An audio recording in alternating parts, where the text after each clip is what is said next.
Woo!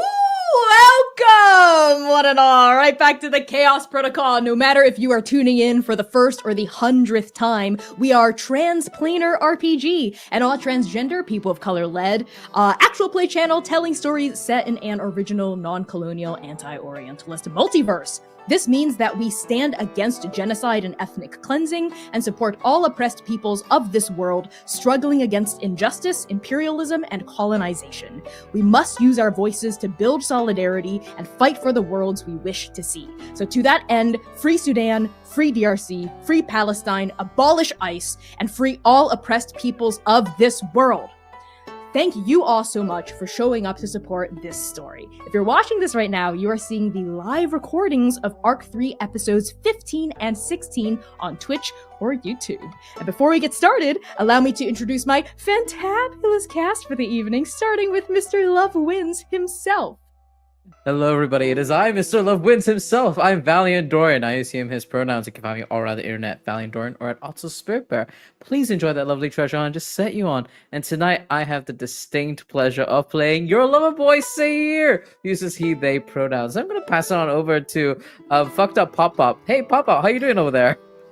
Oh, we're fucked up. Hi everyone, I'm Kai. I use he, they, and she pronouns, and I'm back playing the blood pool formerly known as Zynon Esh, who uses he, him pronouns, and he needs some help. Speaking of, hey Sam, how are you doing? It is me, Sam. I would say it's me, Sam Star. I use she, they, and the occasional they pronouns. You can find me all across the interwebs at Lust for Life X. And tonight I have the bestest pleasure of playing the person who's going to heal the fucked up Pop Lumira, who uses she, her pronouns. What's going on, boss? It's me, boss. And all Lumira's gonna do is heal, right? That's all she's gonna do. Just heal. That's all she's ever done is heal. She's never done a bad thing in her entire life. I need you both to stop! Yeah, hurt. A massive thank you to our major sponsors for Arc 3, Thanks, Connie. Explain Trade, Frivolous Bear Studios, and Hero Forge. Hero Forge has a bunch of cool new features, including what I like to call maxis.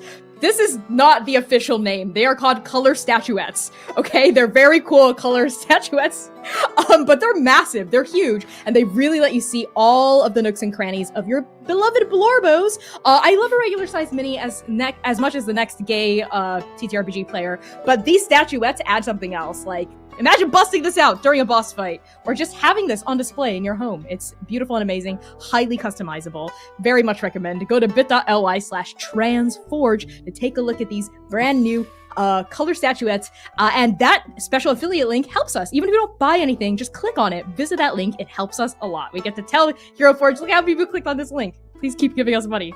Thank you, Hero Forge. We love you.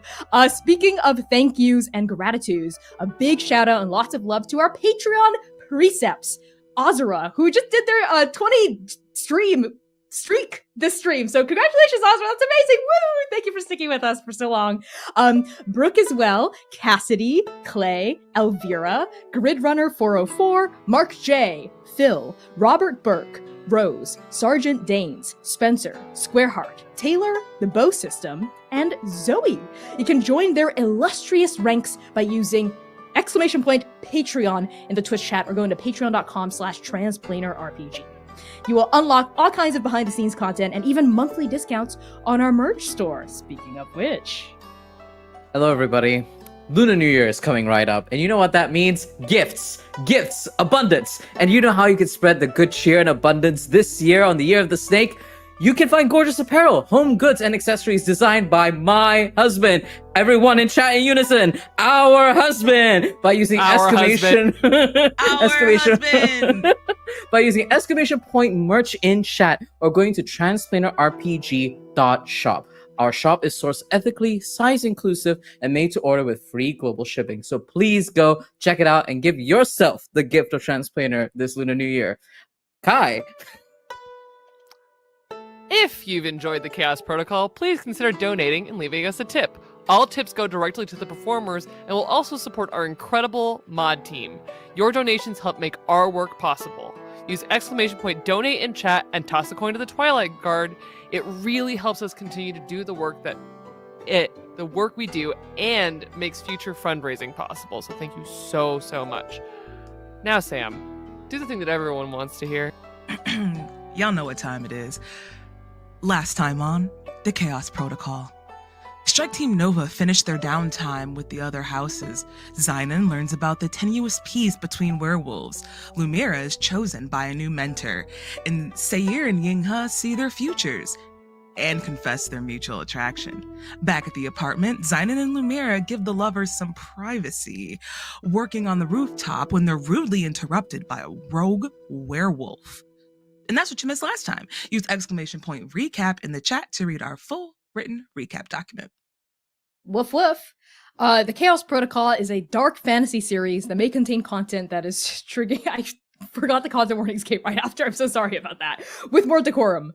Content warnings for the session may include fantasy violence, blood, death, killing, ghosts, possession, grief, trauma, vampirism, neck gore, romance, references to sex, complex character dynamics, brief depictions of floods, food, alcohol and substance use, addiction, and mentions of spiders. That's a lot. So if you're in the Twitch chat, you can use ! CW to look at our content warnings at any time. If you're on YouTube, our mods will be posting this list in chat, and whenever it seems like it's coming up, they will be reminding everyone to take a look at content warnings as well. And now, woo! Okay! Let's move on to the beginning of the session. The title of this episode is "O Pity, O Sorrow, Her Will Come Undone." From Praying Beside the Teeth That Killed Me by Connie Chong. Let's begin.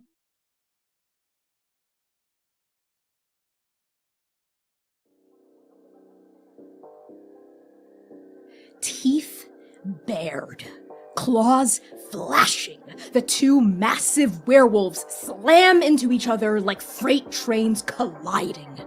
The white wolf, who's bigger, stronger, faster, meaner, latches titanium jaws against a muscular shoulder. And then the smaller wolf grabs a fistful of spilled soil and throws it into the white wolf's flashing black eyes. Ta lets out a and briefly relaxes Ta to bite, but that's all she needs. The gray wolf rips herself out of Tata claws and staggers on all fours toward the brick lip of the roof in an attempt to escape, blood drooling out of her wounds and fangs, and bang! A silver bullet punches into her injured shoulder. She howls and dives behind a chair just as bang! Wicker explodes. The wolf dives again. Bang! A wooden post shatters. These gunshots resonate from the 9mm in the unwavering grip of that grim-faced, leather-decked mortal. Yes, mortal. They are not a vampire, they are not a werewolf, and they are not afraid. As they step forward with each ruthless round, Z doesn't miss a single shot. Their target is just hiding, using cover. Speaking of, the gray wolf dives toward the planters, flattening its massive form behind the green tops of carrots and the swaying leaves of peppers. There's a beat, but no gunshot comes.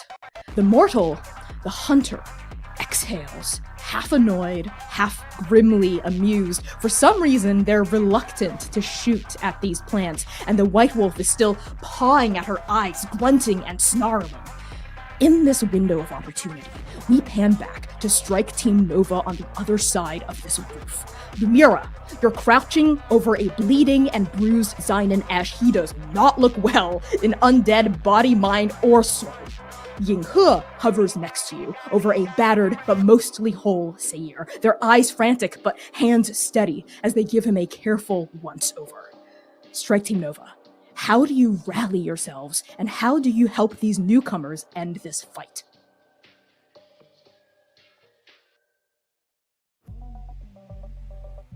Sayir looks to Yinghe. He, in that one motion, glances and gazes over towards Lumira at a broken and battered Zynon on the ground. And fear courses into his veins, and fear turns to rage. And he turns to Yinghe and he says, "Mila, I'm going to need backup." and he crouches low. He looks over at this hunkered wolf. Connie, tell me, where exactly is this wolf positioned between the other, much larger kaiju werewolf? The white wolf is kind of in the middle of the roof amidst a bunch of broken and shattered pieces of wicker furniture. That ashtray completely splattered all around her in ceramic shards. The gray wolf is on the other side of the roof, hiding behind planters. So there's like maybe half a dozen planters remaining. Sayer is going to look over to Yinghe and say, if I serve them up to you, hit him hard. And he's going to dart his eyes on the other side of the roof to corner the gray wolf so that Yinghe might have a window of opportunity and we can like pincer 3 times, almost like a trident. Okay, so you're trying to set up Yinghe and presumably the rest of your party as well. Yeah. Okay, But I'm mostly giving breathing room to Lumira and Zyna because Zyna needs to have a moment. Understood. You pick yourself up after being tossed to the ground off the back of this werewolf, and you start to pincer movement your way into this gray wolf on one side of the planters. Yinghe picks up on what you're doing. They nod intensely. There's a flicker of concern, a widening of the eyes when you use the term of affection, and then a flickering of concern setting in as you jump back into action. Their mouth half opens as though to object, but then they swallow whatever objection they had. They'll table that for next time. They follow your instructions and they slink. And as they move, for a moment you lose sight of them, even though your eyes are on them. And then you see them again. After feeding and hunting with you, Yinghe's power, their vampirism has been magnetized and amplified as well. It's really hard to notice that they're there unless they're actively moving. It's almost like they're invisible.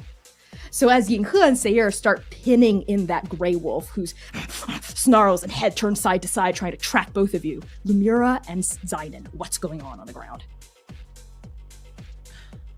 I think Lumira is frantically, but still with an air of knowing and understanding, is looking over Zynan, kind of peeling back parts of like his kimono, looking at the wound, trying to assess how deep the teeth marks are, see where the most damage is applied to, but also trying to be as tender as possible. But she is warning him ahead of time, like, I'm gonna have to lift you and it's gonna hurt.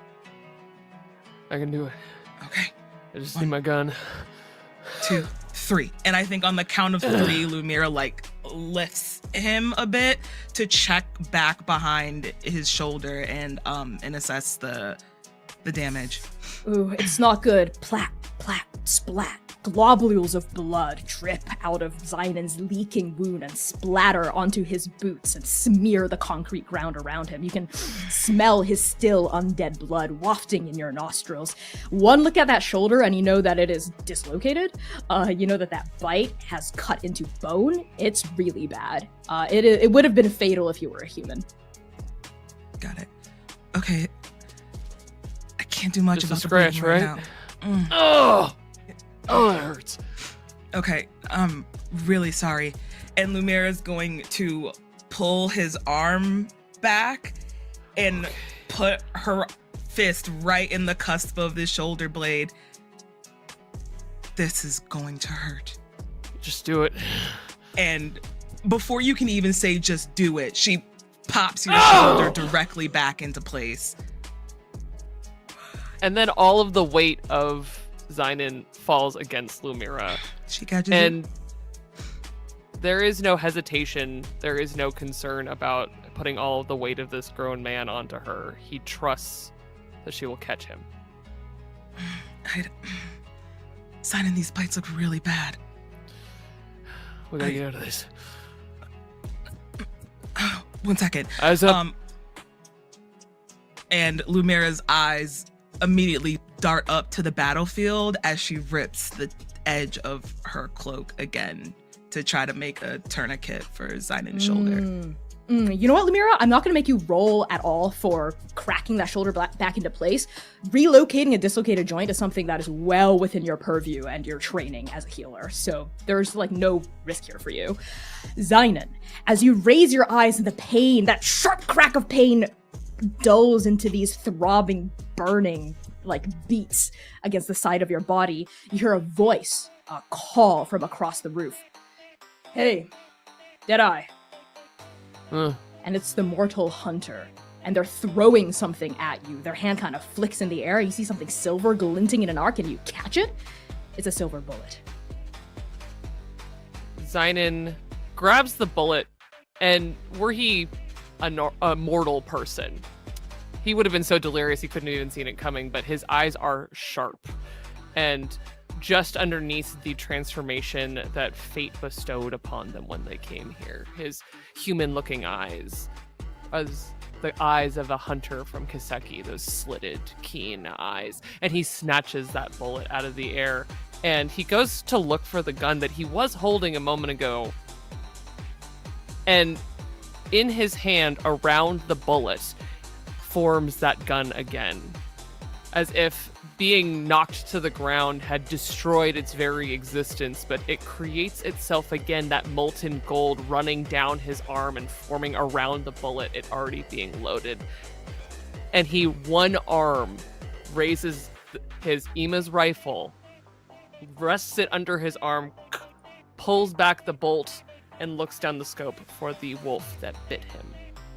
Yeah, you raise the scope to your eye and it kind of clicks in. The battlefield becomes much larger and smaller at the same time, and you see that wolf's ears peeking up from behind the swaying leaf of a pepper at the same time as Sayir and Yinghe start to close in, and Lumira's kind of supporting you, basically acting as like your rifle rest so you can keep a steady aim. Whatever happens next is going to be an act and a strategy and a tactic that is completely reliant on teamwork. So, Sayir, how do you spring into action at the same time that Zynon also squeezes the trigger and Lumira stands there steadily and holding him? As Sayir closes in, he speeds up to try and catch this werewolf by surprise. I'm not just sneaking up on you. I'm about to pummel you. And Sayir's going to use the wall as a platform as he runs up, bounces off of it, and he's going to grab the gray werewolf by the wrapping his legs around the shoulder, across its neck, and going to clamp down on the jaw. And he's literally just like muttering down. He doesn't care if he gets bit. He will use his arm to clamp between the jaws if he has to. He's keeping this monster from gnashing and moving in his upper body. And he will launch himself, wrestle with its jaw, and hold it down for Zynon, for Yinghe, and for this white werewolf ally, I guess, to take down this wolf with us. White ally! Sorry, Not the like joke was this, there, I had to take it. Not like this, werewolf Connie! is not white, but the joke was there, I had to take it. Okay, love that. As Sayir leaps forward, ricocheting his body off of a side of this roof and launches his huge arms against that wolf's gnashing, biting jaws. Zynon, what do you do? If he didn't know any better, he would think that time slowed, but Lumira's distracted. That's not what's happening here. He focuses in so tightly that it may as well be within a liminal as he looks down his sights, careful to spot where the familiar side of Sayir is pummeling into this werewolf. And Zynon would like to try and open up a way for a final blow to hit, just like he has done many times with large creatures. I love that. Are you specifically trying to make this like non-lethal but debilitating? It is more important that it stops the werewolf from being able to move than it is a killing blow.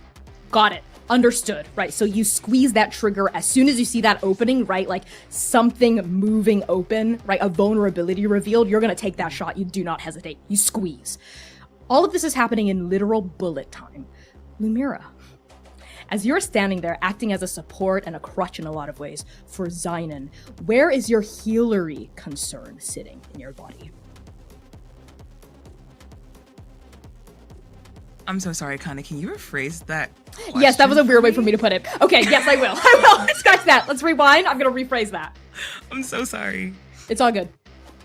Lumira, as you stand there, acting as a support and a crutch in many ways for Zynon, what logical thoughts are running through your mind, and what else is starting to surge within your chest? As it seems to you that time is slowing down, though you just know kind of like consciously that it's adrenaline and not a liminal being formed. I think Lumira is more focused on being Zynon's rock at that moment for him to make that shot. But she can't ignore that it starts as a weird thrumming in her chest, almost buzzing to a sense right underneath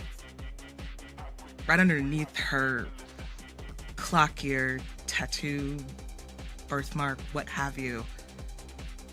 There's something weird going on, and it makes her breath kind of shuddery because she doesn't understand it, and it's starting to get uncomfortable. It feels almost...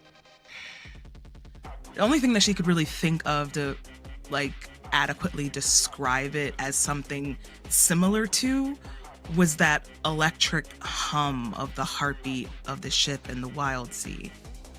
It sits there and thrums and buzzes, and it only becomes louder in her ear as time goes on. Oh, but Lumira, maybe you're consciously confused, but deep down in your gut, you know what this is. You know what this pain is. You know why it resonates with that memory of the wild sea. It is power. Raw, unfiltered power inside you, bound by the inexorable strings of literal fate. And in this bullet time, as adrenaline surges through your veins and makes the time around you slow down, you know, you could have averted this. Zynon's gaping wound, I mean, that's nothing in the face of chronergy. With a liminal, you could have stopped this Grey Wolf, stopped this fight before it even began. And as soon as that thought passes through your mind like a train passing, you feel the pain of time magic inside your body, in the depths of your soul, straining, pulsing against that razor wire of fate's seal. It hurts, Lumira, whenever you even think about your time magic, whenever the instinct, right, rises to perhaps even entertain using it, it hurts. It hurt a little when you were visiting those strange places the text messages sent you to, but here in the midst of a fight where your time magic might actually change the tides of battle, it rears and the pain surges. What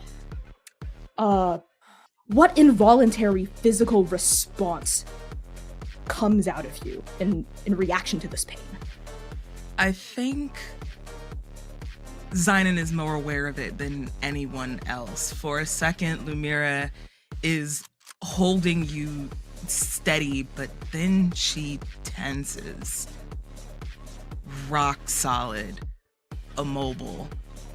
And you start to feel almost like it's like hiccuping almost in her body stature as she's trying to swallow down whatever it is that she's feeling before she lets out a pained gasp. But just as quick as it came out, it's tamped down, and she's still just her body almost spasms in a way, and almost like mimicking a heartbeat in a sense. Yeah, Lumira, your body throbs in rhythm to the pain that binds your chronergy in the center of your soul, and Zynon, you feel that heave, that brief sob at the same time that you pull the trigger. So all three action rolls are going to take place at the same time. This is going to be a team action. So tell me what skills each of you are pulling on for this moment. Let's start with Sayir. I will be pulling on wreck. I'm trying to wreck the shit out of this werewolf as much as I can. Sense. Love it. What about you, Zynon? I'm gonna do hunt. We're hunting. Yep. That also makes a lot of sense. You're quite literally drawing a bead on this wolf and pulling the trigger. What about you, Lumira? So,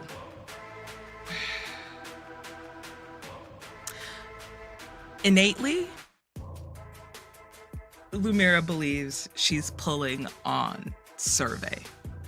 That's if that's what we're talking about. If we're talking mechanics and what's happening, Lumira thinks she's pulling from Survey, or she's actually pulling from is going to be Channel.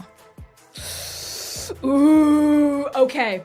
I love it. So why don't all three of you, I'm going to set the same position and effect for all of you. Your position here is risky. Your effect is going to be standard. So pretty standard action rolls. For you, Lumira, you have a special position. It's going to be desperate. But the rest of you is going to be risky. Make your rolls. Woo! All right, Zynon, what'd you get? With my -1 dice because I'm super hungry, that's still a 6. Okay, wow, that's good. That is a full success. What about you, Sayer? 4. A 4, that's a partial success. And what about Lumira? You know, I love when the dice tell stories. Oh no, what does that mean? Give it to me. Give it to me. 1. Okay, that makes a lot of sense to me. How a team strategy maneuver works is we will take the highest roll, and that will be the overall outcome of this coordinated Thank effort. Christ. Thank Good job, God. Sidon. Good job, Kai's. Good job, Kai's dice. Who knew? Who knew? knew? Not me. But Lumira, you are going to suffer 2 thirst as this pain surges through you. You're able to stand your ground, but it costs you greatly to stay rooted to this moment instead of like succumbing to the pain. Okay, how this plays out is, Sayer, you do it. You fucking, I think it would be really cool if you did jam your arm inside that mouth, right? Fully. And it was, blood and saliva gnashing around you, the teeth right into your... Yep. She tries to open her jaw, but you use your other arms to kind of clamp down on the top, and the rest of your body is kind of clenched around her like a fucking vice. And then, bang! That silver bullet punches into her exposed leg that kind of went wide as she was kind of staggering. She straightened up from behind the planter, staggering, and it was a free shot. A free shot for Zynon and Esh. She staggers backward, hits the brick wall. The two of you almost topple over the edge of the roof. You kind of swing there for a moment, and then coming out of nowhere, from the fucking shadow of the wolf, Ying He materializes. They're holding a shattered wooden stake in one hand that they'd picked up from the debris, and as like a knife sliding through butter, they slip it through the back of this gray wolf, and it punches upward through one of their ribs. This wolf lets out a muffled howl of pain, a non-lethal blow from Ying He, but definitely one to take her out of the fight. And then there's a as this huge white wolf, finally with the dust clear from her eyes, barrels out from the side and uses one hand to grab the back of this gray wolf's scruff and lift her up into the air. Yinko quickly lets go of the wooden stake so she's not dangling by it. But Sayer, you're kind of still on the scruff as well as you're dangling. But she pulls the two of you away from the danger of the edge. And those black eyes flash over at you, Sayer, and this huge white wolf says, "Thanks." You're good. No problem. I don't want to accidentally concuss you or something. Do you mind letting go? I think we got it from here. All of us together as a team, I mean. Yeah. Just give me. And he like uses his like knuckles, jams it into the corner of the jaw, like how you would pinch to like open your dog's mouth, and then releases himself. Yeah, your arm is really sore. It's definitely bruised. You'll take a very low, like a tier 1 level of harm, just bruised arm from literally sticking it into a wolf's mouth. And then this huge white wolf, now completely freed of attached sayers, slams this gray wolf onto the ground and kind of pins her body there with the stake still through one side of her back. Okay. I yield, I surrender. No more, please, no more. Do the three of you back off at this? Zynon isn't even paying attention anymore. He gets the shot off, and in his hand, the gun just melts and is gone, and he is holding now just that scope, that clockwork scope that Lumira made for him. And he looks at it and then looks over his shoulder at her. Are you alright? She can't even speak. It's like her entire body is locked. And she just stares at you with wide eyes. Zynon is keeping an ear out for distress from Seir or Yinghe, but is now focused entirely on Lumira as he slips that scope back into his pouch and grabs her by the shoulder very gently, just kind of checking her over, making sure she's not injured, because that's what it sounded like to him. She just... You can feel her trembling. Like her entire body is shaking. Then, covered in blood, he pulls her into a hug.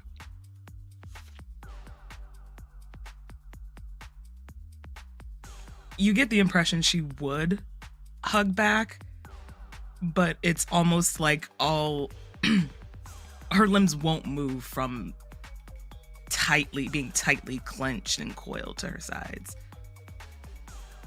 But she does accept He it. just both holds her in that, like, it's okay, but also, just like she just did for him with his one arm that is working correctly right now, kind of checks her over to make sure that she's uninjured, that there wasn't something else that he had missed in this fight, and is going to just be there with her for a moment. Yeah, Lumira and Zynon, as the two of you take that moment together, Seir, Yinghe kind of rushes over to you like a hand on your shoulder as they kind of look at your bruised and kind of starting to swell a little bit arm. Are you okay? Yeah, no, I'm fine. And he like checks to make sure that patience is still there. Yeah, no, I'm alright. Ugh, just a little bruised. And he like looks at this wolf who's like dangling, held by the scruff, and like points up to this werewolf and is just like, try anything else, and I will actually rip that jaw off of your maw. Hear me? Hey, listen. I think this is just a big misunderstanding. Do you hear me, wolf? Yeah, loud and clear, buddy. Loud and clear. I'm just a little guy, okay? I'm just a guy. I'm not that big. I mean, look at her. She's huge. I mean, she's more of a threat than me at this point. Am I right? I mean, a 6v1, that's the definition of unfair, don't you think? Saya looks over to the larger werewolf, and I think there's a weird sort of like sparkle that radiates around his eyes, down to the right and left side of his jaw when he actually takes this white werewolf in. And he can't really explain it, but he is drawn to them. No, I think they're all right. And he pulls back, and as soon as like Yinghe's like hand is steadying him, and after this concludes, he snaps back from rage and fury and goes, Zynon, wait. And he turns around and like with Yinghe into holding their hand, like rushes over to Zynon, and he rushes over. He's like, Zynon. And then he kneels by Nova.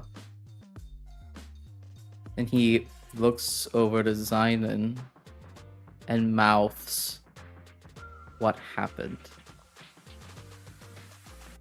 Very quietly to Lumira, though I think Sayer could probably see it. Zynon says, "You good?"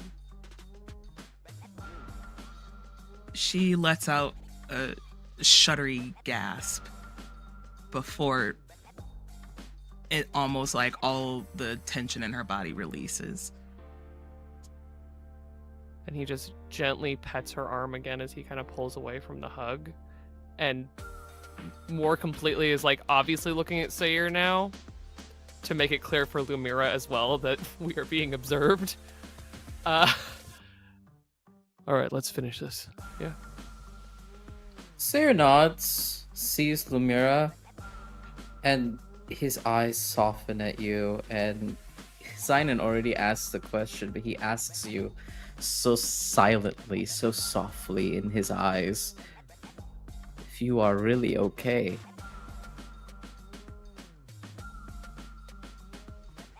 Lumira feels your eyes on her, but her eyes are at the ground. She does not make eye contact.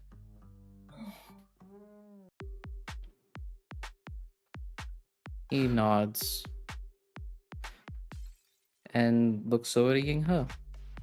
And I think there's that look again that Yinghe knows. It's worry. It's fear and worry and concern. And there's definitely like a silent communication between these two lovers of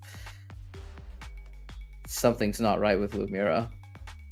Yeah, Yinghe sees it as well. Their moonlit eyes narrow with concern as they look at Lumira, but they too don't push, at least not in this instance. Her hands are all covered in wolf blood as she looks around, almost as though seeking a rag, and then just wipes it down on her hanfu. And at this point, the massive white wolf and the hunter have kind of like carried this gray wolf is still dangling by the white wolf's like massive hand by the scruff and has been placed down onto the ground by like forcibly sat down on the ground. And the white wolf, without releasing her grip on the scruff of her neck, says, "All right, if you wouldn't mind, kindly revert. You know, so we know you're not going to try to hurt us or run again." Okay. That's what it's gonna take. I might be like semi-naked though. Just do it. Okay. And there's like a crunching of bone, a kind of like squelching of flesh, a running of blood, and then this huge gray wolf shrinks down into a gangly but still muscled woman with dark brown skin, this scraggly black hair that's all over her face, bright yellow eyes, and fully shredded clothing that really doesn't cover that much. And this big, huge white-furred wolf nods and releases the back of her neck with like a huge pawed hand, and she also reverts. Crunch, crunch, snap, snap, back down into that massive woman too. And now this hunter, who still has not lowered their gun, points the gun casually at the other wolf's head, but their hand isn't on the trigger. And the other wolf has both of their hands up in surrender and is going, "Oh, okay, listen, what do you want to know? I'll spill the beans, all of it, anything you want to know. I'll tell you who I was hired by, I'll tell you how much they hired me, I'll tell you. You were hired? Yeah. I'm not just, hey, listen, I'm an upstanding citizen of Paradise and Inferno, okay? I've got dual citizenship, and I would never just attack people out of the blue for no reason unless I was paid to do so, okay? Just like anyone else." The human hunter just looks up at their wolf companion and says, "Are you sure we shouldn't maybe just rough her up a little bit more?" No, Bo, no. She's waving the white flag. Metaphorically, I guess a gray-furred flag. Anyway, the four of you want in on this interrogation? Yeah, why are you killing deer? Dear? Oh, that's a different job. By the same client, but a different job. Listen, I'm sure you may or may not, I mean, you as vampires especially are probably aware that House Drakkar has been, poking their nose in wolf business, right? Trying to settle territory disputes and whatnot. And like a moon and a half ago, they helped draw up some big agreement between various scattered packs. And honestly, it was going pretty well. I was benefiting from it. It was nice. No one was trying to bite my tail off. But then, who comes knocking on my apartment door aside from the Shrikes? And they've got a big payday for me. They said to me, "Hey, Harlow, we're gonna give you a ton of money if you just fuck up House Drakkar's plans, okay? Make it look like what they've drawn up isn't gonna work." So I start killing deer here and there. I start graffitiing the place. I start doing drive-by muggings and maulings, and it's working pretty good. And the payday's coming in, Paycheck after paycheck is real nice. You did it for chaos reasons? You're just stirring You're just stirring up What? things in the city. Just No, to do I did it for money. Well, yes, It's not for but your money. solution to breaking a deal is just wanton destruction and chaos. Well, I mean, I assume that's why they hired me. I'm not exactly known for subtlety. I mean, if you want to wreck something, you either hire me or my ex-wife, am I right? Where do we factor in? Oh, right. Remember how I said about 2 different jobs from the same client? Well, the 4 of you were the other job from the same client. You see, they hit me up the other Lanius. day, the Shrikes again. Yeah, Lanius! Aditi herself. That's right, I even gave you all a name. Aditi Lanius herself said I should teach these newcomer vamps a little lesson about messing with, how does she put it? She put it in a way much more eloquently than me. Something about how this is what happens when you associate with the spiders. Go teach the spiders and their fellow helpers a lesson. But she was very careful, very, very explicit, very specific to not kill the 4 of you, okay? Non-fatal injuries only. I was just supposed to scare you, rough you up a little. Then what's Zidon points to his shoulder that isn't quite working at the moment between the blood and the just recently reset joint. This was supposed to be non-fatal. I mean, you're still standing, aren't you? And Zidon fully bares his teeth at this werewolf. Okay, hey, I'm just a fella, okay? I'm just a gal trying to make a living. You can't fault someone for just trying to survive. You need to take better jobs. Yeah, well, no one's really hiring right now aside from these contract gigs. And I got fired from my last few proper jobs.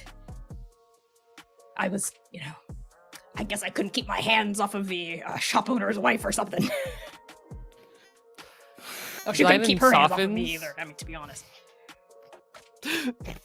Zidon softens when he hears I'm just trying to survive, and he walks over to the destroyed place that he was just enjoying reading his book, and on the ground is Passions of the God Spine.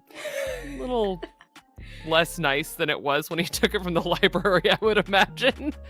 And his leather jacket, and he picks it up, walks over to her, and holds it out. You want to maybe not freeze on this roof at night? Yeah. That'd be great. Is that for me? You can borrow it until we get downstairs. Sorry, I must have missed. What are you holding out to her? His leather jacket.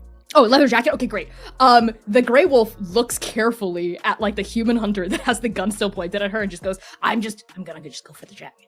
Just gonna go for the. All right, thank you, sir. Very kind. All right. Oh, this is nice leather. Is this genuine? Doesn't feel like that fake pleather shit. That stuff No, just it's starts real. shedding after. Oh, this is nice. And she like puts on your jacket, like kind of slides it on, like covering her body. Thanks. This is nice. I bet this could retail for a lot. You know what I mean? Which is why you're borrowing it until I can get you a shirt. Just a regular shirt. You're a good guy. I can tell. All of you all seem like good people. Real good people. Right? So I'm pretty sure we can come to a concordat here. All right? Look, I've given you as much as I can give you. All the information I've got. You want to grill me? Keep grilling me. I love barbecue. Bring it on. I'll give you anything you want to know. You want my social security number? Great. It's 229. Oh, okay. Hey, listen. It's the larger wolf now speaking. I don't think we need your social security number. Okay, Harlow, was it? Yeah, Harlow. Nice to meet you. I wish it was under better circumstances, but honestly, this is pretty par for the course for me. Listen, did the Shrikes tell you anything else? And Strixing Nova, you will notice that this hunter and this other wolf, when Harlow had mentioned the Shrikes, they had both paused and they looked at each other meaningfully. There's something exchanged in that glance. This other wolf continues to ask, any information about their motives, any other jobs they might have out, any loose threads they want to tie up that's not related to this? No. Sorry. If I did, I would spill, but I don't got the beans on that to spill. Huh. I see. Do the four of you have any other questions? So how does this work? You get hired for the job. Are you expecting a visit from the Shrikes for payment? Oh no, they pay buddy me. It what? Sayer tilts his head. What? Pay buddy. Oh, do you use Venmo? It's a they pay me online through my phone, through an app. Oh. So you're not Another expecting any question. more visits from the Shreks? Well, I was supposed to take a photo of the four of you beat up and then send it for verification. And what will then you they do would- now? Now? I mean, I just spilled the beans on them, so they're gonna try to get my beans, you know what I mean? So I'm gonna have to lay low a bit. I'm skipping town after this. I'm going to paradise. I'm gonna crash on my ex-wife's couch. Oh, she has a new girlfriend. She's so pretty. I take it you're also then done with your business with Kuatoon. Kuatoon. Oh, the bears. Yeah, they got. I fucked one of them up pretty bad, didn't I? I mean, but she saw what I did. I had to try to, make sure she wouldn't remember. But I'm not a killer. I just try to rough her up pretty good. But I'm Again, done. I'm not gonna. This is more than roughing up. Sorry. You want a written apology or something? I'm not great at those, but I can try. No. Okay. If you don't want people to come after you, maybe learn how to rough people up a little gentler. Gentle isn't really my thing. And listen, Notice. it's not unusual for the houses of Inferno to come at each other like this, too. People die here. In formal duels, as is the Crimson Tapestry way, or through informal scuffles with all these disorganized packs, or just one-offs, vengeance here, and like, oh, you slept with my wife there, oh, but you fucked with my finances there. There's all kinds of reasons why people come at each other violently and viciously in Inferno. Sure. You can't exactly blame a girl from profiting from the chaos that's just gonna happen anyway. Yeah, but maybe have more of a cause. Oh. Lanius really just wanted you to sow doubt. Yeah, that's all. And to fuck you guys up. Which, honestly, I think I was doing a pretty good idea until your saviors came by. Yeah.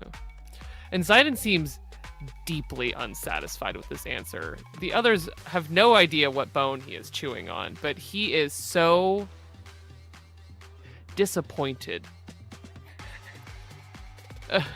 Not in Harlow. They're doing fine.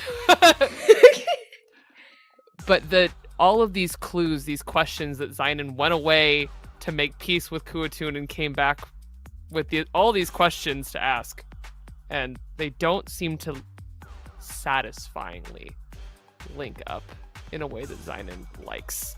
And so he looks to the hunters, looking for anything satisfying at all. Would you, and this is applicable to Lumira and Sayer as well, would you, Zidon, like to try to peer a little bit closer at that look, whatever expression is Yes. playing across their faces? Yeah. Okay, Lumira as well? Lumira's barely there currently. She's been noticeably quiet and standing to the back of Nova, kind of hugged in on herself. Her arms are like wrapped around her chest, and her arms. She keeps she's self-soothing, but she's not really saying anything. Kind of looking at the ground. Zidon is hovering next to her. Yeah, I think Ginghe is also sticking very close to your side. And I assume Sayer as well. All of Strike Team Nova is kind of closing in on you, making sure that their presences are there to soothe you and calm you until you're ready to talk, if ever. So for those of you who would like to study this huge wolf and this smaller but no less vicious hunter a bit more closely, I would say study as an action role would probably make most sense here, though I can see an argument for survey or even hunt. I'm going to use survey. I'm not being Okay. mean to them. What about you, Zidon? I have a funny other possible one. Consort, maybe. Oh, sure. Yeah, consort, but you would have to, I think, say a few more things to them because that's specifically about socializing and opening yourself up as well. Sure. I'll take a survey then instead of asking too many questions. Yep, if that's that good. makes sense to me. So I would say the position here is controlled. You don't stand to lose much by just looking at them. And your effect is going to be standard. This is just gauging body language. Go for it. I'm rolling at 1d6 minus 1d6, so.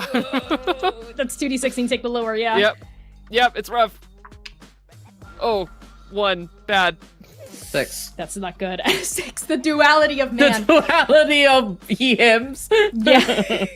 Zynon, you are way too fucked up to like really be able to tell what's going on. Like everything's starting to spin a little.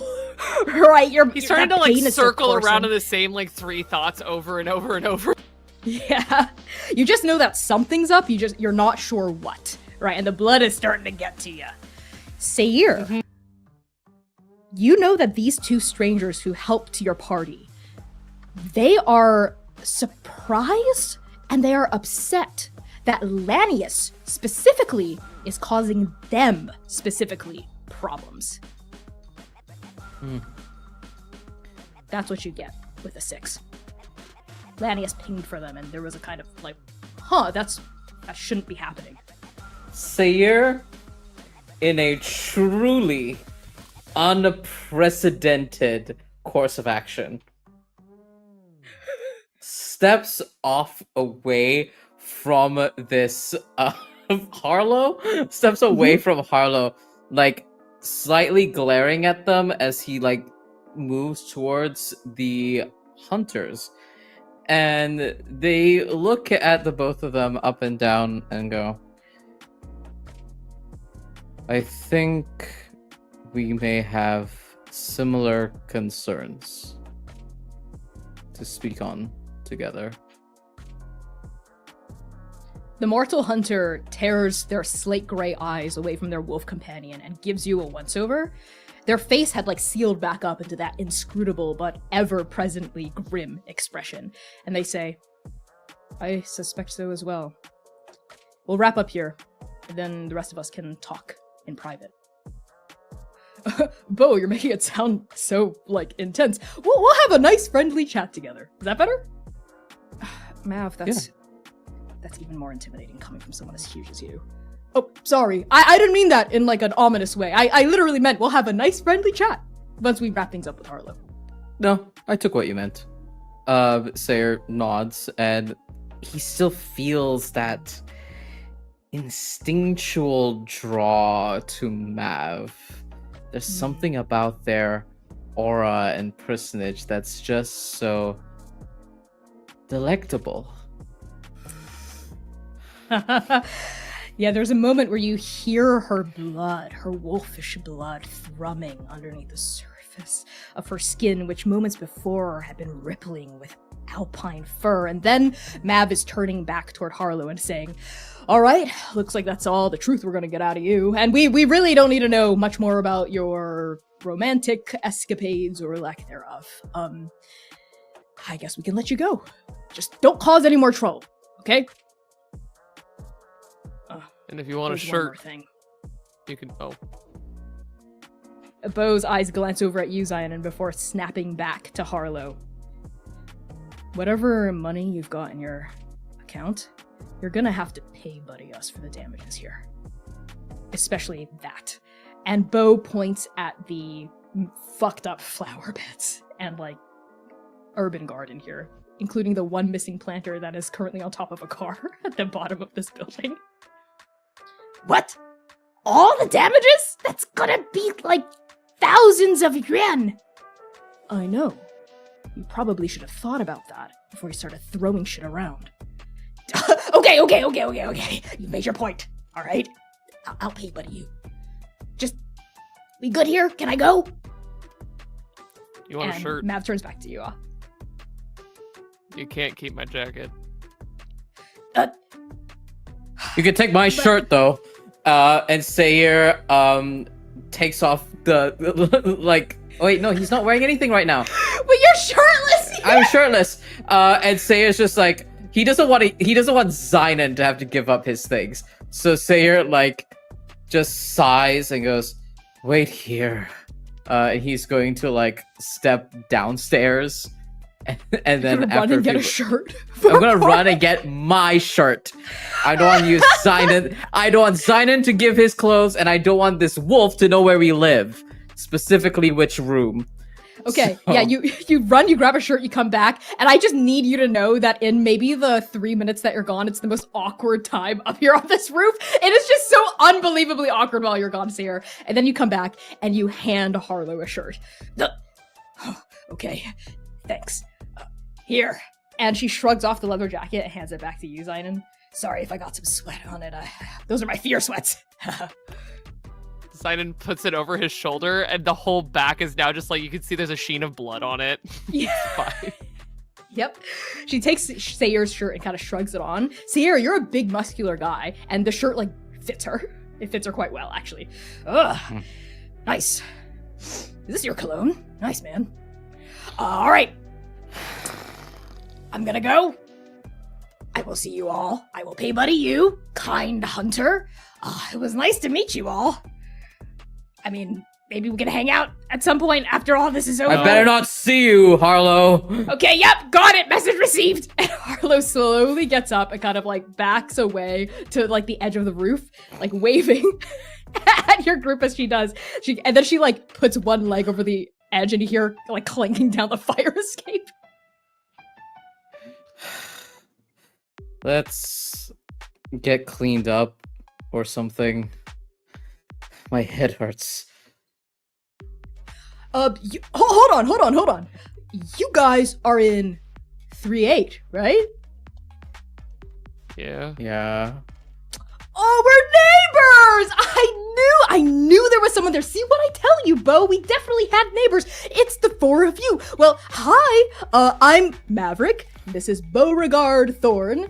And we're your hallmates. We're your neighbors. We're in 3-7. We live across the way from you. Convenient.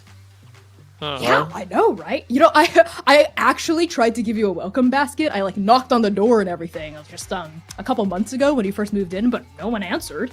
I put everything that I used to love, but I can't eat anymore in the basket. Chocolates, raisins, macadamia nuts, avocados, onions, garlic. Oh, not garlic, because you're vampires. Coffee, grapes. I think that's it. Would you like the welcome basket? It's still got a ribbon on it. Sure. Excellent. Sayer, who is like the most like well at the moment with the most energy out of all of Nova, is now once again being placed as the role of the face of this goddamn party, and he's just like, sure. Do you want to talk at ours then? Oh my goodness, would we? Yes. You know, well, we're neighbors. We know where you live. Again, not in an ominous or threatening way. How about Bo and I will get cleaned up in our apartment, give you four like a chance to kind of, you know, lick your wounds. Yeah. And then we'll knock and we'll talk. We'll chat. Yeah, sure. Great. Excellent. All right. See you soon. Strike Team Nova. We cut to the four of you back at apartment 3-8. Oh, Lumira, you had a thought? Uh-oh. Tell me.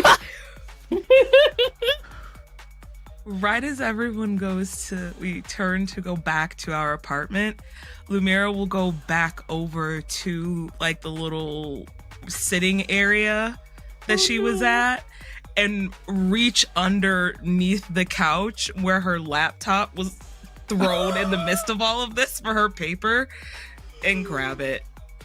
Your laptop is like Open it up. shockingly well. It's okay. It's like shockingly I think well. that's the first relieved sigh you've heard from her this entire night. Like the most audible you've heard her at this point. And she just closes it and clutches it to her chest and walks back to the apartment. I love that. Yeah, and then we cut back to the four of you back in 3-8. By the time you get back into like the warm and welcoming and familiar environs of your loft, Lumira, the pain is starting to subside. Basically, as soon as the fight had ended and the adrenaline stopped coursing through your body, like that tight pain around your chest like had dulled to just like a distant throb. So it's no longer like awe-consuming, though the memory of it, of course, continues to linger. And Zynon, similarly, like you're no longer hemorrhaging blood. Lumira's kind of tourniquet had helped staunch it, but you're still, you know, the wound is still pretty bad, but you're no longer in critical condition.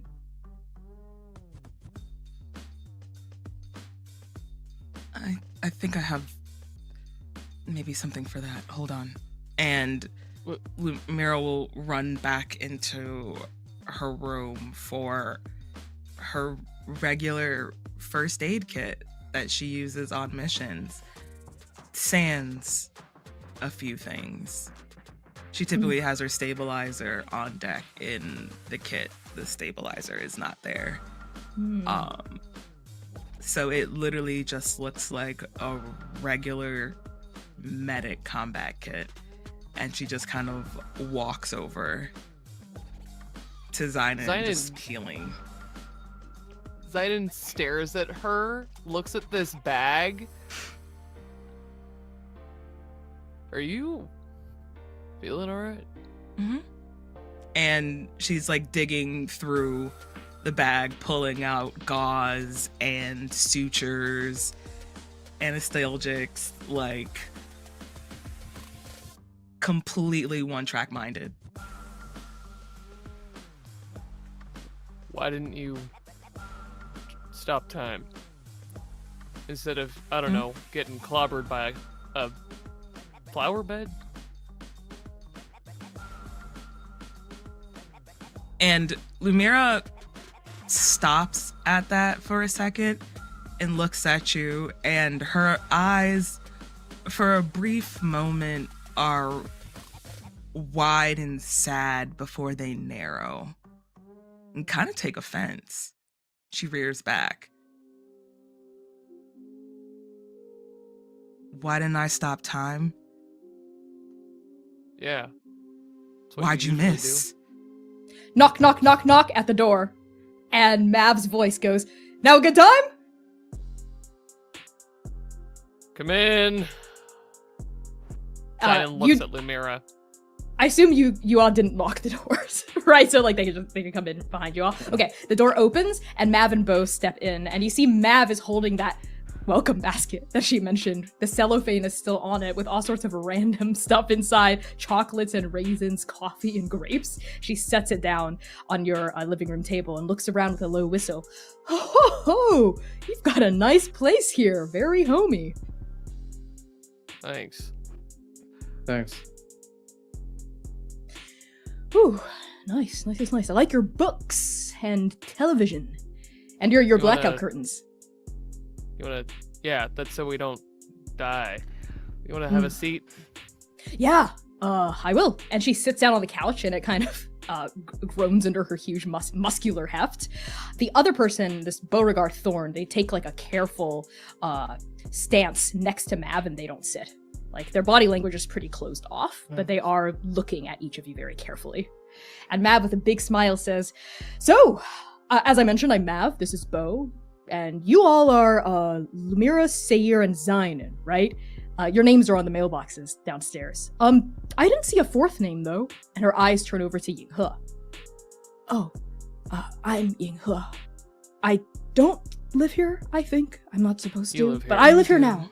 I moved in after, and they didn't put my name card up yet." Oh, well, I'll talk to the landlord about that. Make sure that you're also here as a full part of this apartment. But yeah, I'm Mav, EMT by day, werewolf by night. I'm also a private investigator. And this is Bo. They're a hunter by day and a hunter by night. We're partners in business and in love. And at that, Bo lets out a Mav. Anyway, we thought that maybe our interests here are aligned. Yeah, I think so too. Sayer's held in this really weird position where again, he's kind of like the one most active and the one who invited them here. And he goes over towards the kitchen counter and pours them water because they are mortals. And one is a werewolf. And like hands them both a glass. Here. Bo eyes the glass suspiciously, as though you might have like put something in the water, even though you just poured it directly from the tap, but they take it. They don't sip at it. Mav goes, "Oh, thanks, bro," and takes the glass and chugs it. Fights always make me so thirsty. We gotta stay hydrated. Very important to stay hydrated. For vampires especially, with blood. Hydrated with blood. But anyway, Bo and I, while we were talking in our apartment, we thought that, we keep our ears to the ground, so we're pretty attuned to not just wolf business, but vamp business too, and are the four of you the people that did the spiders assaulted back in the bloodbath? Yeah. I see. Are you, like, friends with the spiders? Because that might make what we're about to share kind of awkward. Acquaintances at best. Acquaintances, I see. Well, I was gonna tell you this anyway, because you were caught up in the middle of all this shit. I mean, Harlow attacked you, so I think you all deserve to know what's going on. But, Please, some clarity would be very nice right now. There's too many questions. Yeah, well, maybe what we're about to share will just breed more questions. Maybe we'll figure it out together as we talk through it. But as I mentioned, Bo and I were private investigators. We take on clients and cases as they come to us. I'm pretty good at finding things. And in this case, our most recent client is Lanius, a member of House Lanius. They asked us to investigate the death of one Ren Shimizu. Oh. I'm hoping this is not also a DT. We're not at liberty to say which Lanius, client, investigator, confidentiality, and all that. But, safe to say, House Trakar is the primary suspect. But you don't want to follow in Lanius's, let's call it disdain for us. No! Look, I swear, Bo and I had no idea that House Lanius also hired someone to fuck with you guys. We didn't know. No, Harlow I was a believe separate you. contractor. No, I believe you. So you wanted to investigate this Ren Shimizu. What did you find? Well, all signs point toward, evidence being at the ICMA. That's where Ren died.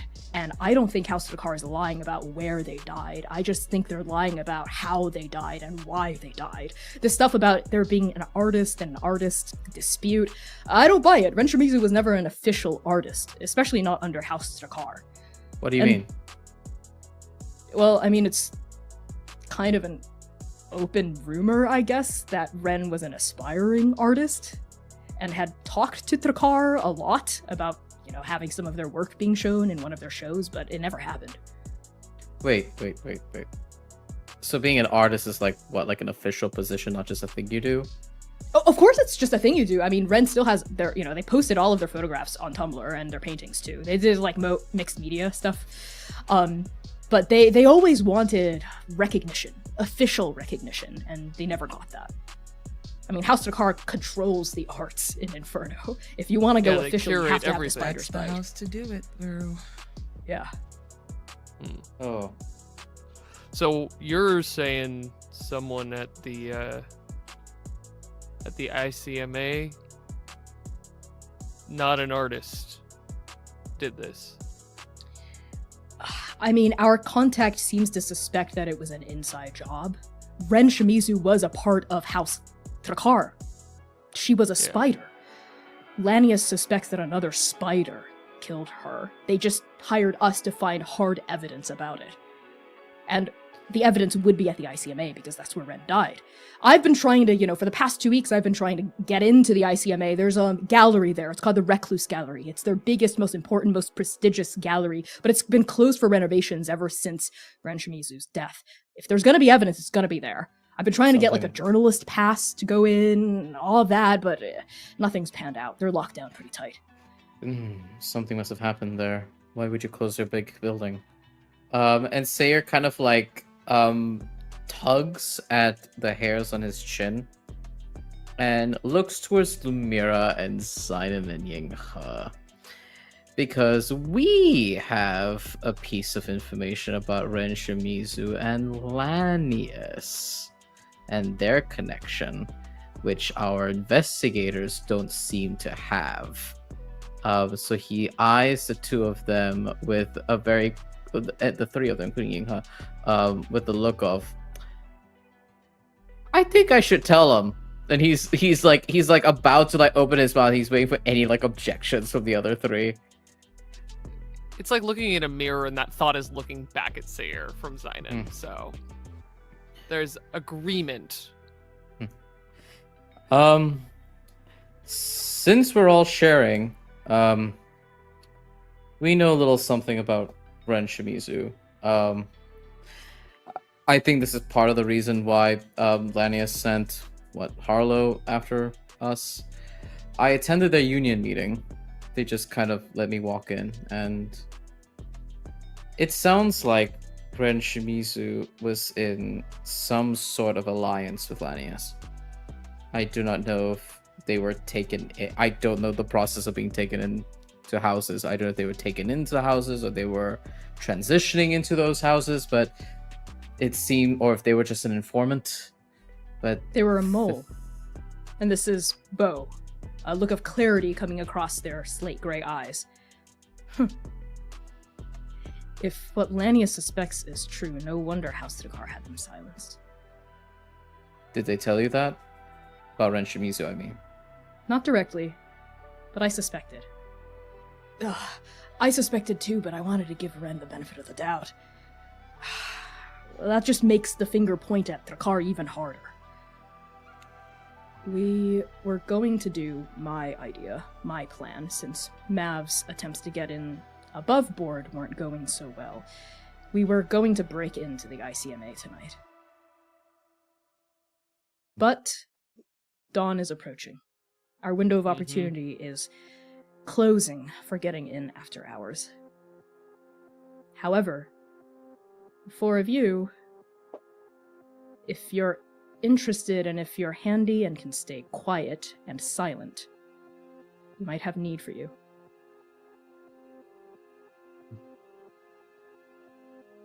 Seiya looks to Nova. He seems really inclined to. And he kind of like leans in to like speak quietly towards Zainan, Lumira, and Yinghe. We gotta know what's going on. We can't do what we're meant to do here if we don't know enough.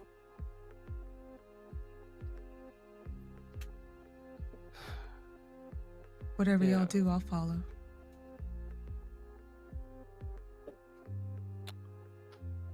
And Zainan thinks through the wording of the Mayday mission, thinks through all of the ways in which he has said, in agreement with Ro, helping Trakar is helping Ro. And it gets more and more complicated every time he thinks about that. Because also, wasn't Ren Trakar? Helping Ren is also helping Trakar. And he goes around and around and around in these complicated webs of the tapestry. And that frustration kind of peers out. And maybe it's pain or maybe it's irritation. Because this Mayday mission is not picking up and moving a box 3 feet and then going back to trans. It isn't even a nice time on the wild sea with, you know, the beautiful Verdant Sea and Abasi and Storm Chaser. It is so complex. And Zainan is tired as he looks to Seer. Sayer matches it. There's a frustration, there's an exhaustion. There's definitely a look in Sayer's eyes that all of you understand to mean, God, could someone just point someone that I can punch and call it a day?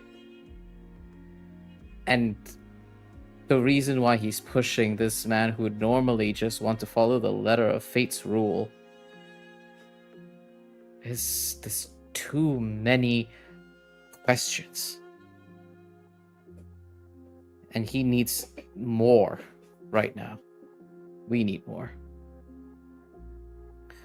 And he turns to the other two, the private investigators, Bo and Mav. Yeah, we can do that. Good. There's another reason why we should go to the ICMA after hours, aside from the fact that there will be less foot traffic. I'm a spirit singer. It was what I was raised to do. It's my calling. And there has been a rumor of a ghost at the ICMA that's been haunting the Recluse Gallery. I think this ghost may be our only witness to what happened to Ren Shimizu. I can call it spirit, ask it questions. If it's open to being interrogated, I can even let it possess me, see through its eyes. Huh. Hearing Is that safe? Nothing is ever safe in Inferno. hearing the term spirit singer, Zayden suddenly looks like he's startled and a little bit caught off guard. But then thinks about how helpful it would be to actually ask someone who isn't a vampire, because it's got to be someone who's dead in theory, maybe. And again, that complexity sort of kaleidoscopes out from that realization of ghosts and mortals existing in this world of undeaths. But then he thinks about how safe he feels with the ghosts, how not alone it makes him feel. I'd sure like those clear answers, if you don't mind. Spirits rarely ever give clear answers, but there's a way to pull memory out of the past, out of time.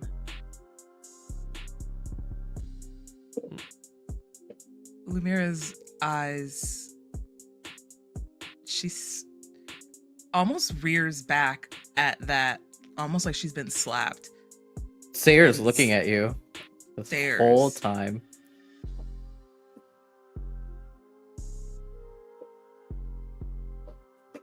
And she looks back at Nova out of her peripheral vision to see if they are looking at her like she feels their eyes on her. Mm-hmm. And she steels herself.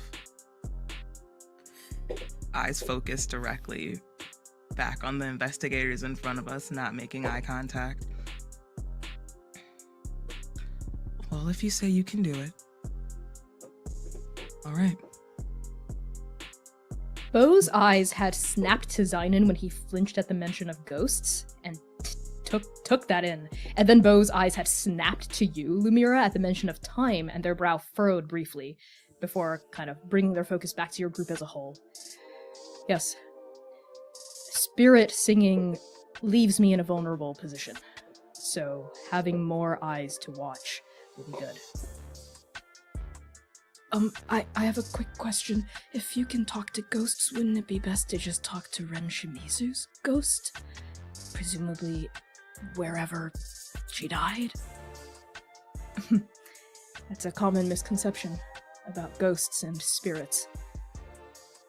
Ghosts are the unlucky remains of those who aren't given a proper funeral, proper remembrance, people who are never mourned. Those are the people who turn into ghosts after they die. Ren Shimizu had a funeral. It was a big ceremony, a big ritual. Her spirit has been laid to rest. I see.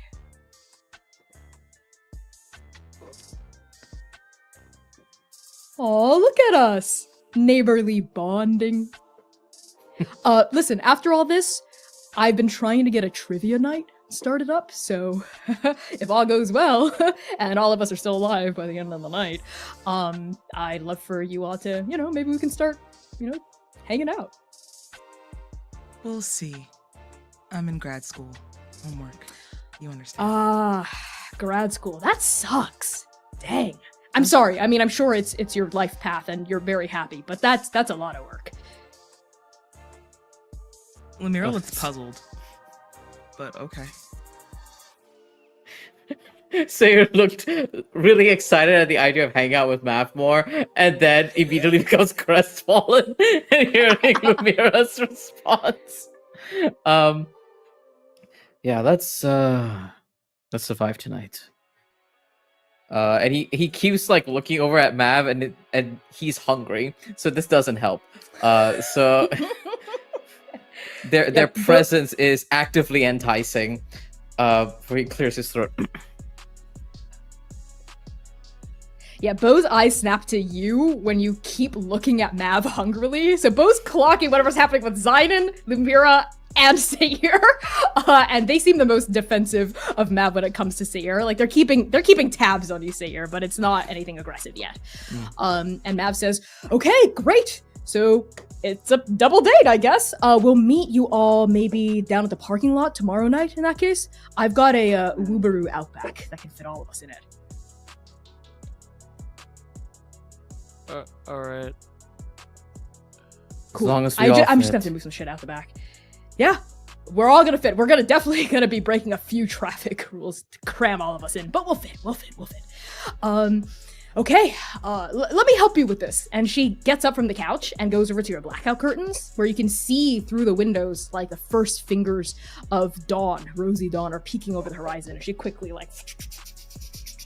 the curtains, so the light doesn't penetrate into your apartment. Ugh, almost morning already. I guess I should go to sleep, get ready for the night shift, know what I mean? And Bo pushes off against the chair of the sofa and says, "Ugh. Well, it's almost time anyway. Guess I'll just go to a meeting." Aw, 5 months sober, Bo! Proud of you! Mav goes over to Bo and gives a big kiss on top of Bo's head, and Bo just goes, "Oh, shut up." Kind of punches her in the arm, but affectionately. Alright then, Congratulations. nice meeting you all. Thanks. We'll see you tonight. Rest up. See you later. All right, catch y'all later. Bye. And door closes. As soon as the door closes, Lumira immediately goes back to tending Zynon's arm. She does lean down into his shoulder and whispers into his ear, "I'm sorry. I didn't mean it." And will continue to dig around in her bag to help heal you. She is pulling out the sutures. You do need stitches. And Zynon knows when he's hit a vulnerable spot, and he'll let her nurse that wound for now. Lumira, why don't you just I think you'll have to make a roll for me to patch up Zynon to see how many tiers of harm you can remove. Okay. So what action would you like to invoke?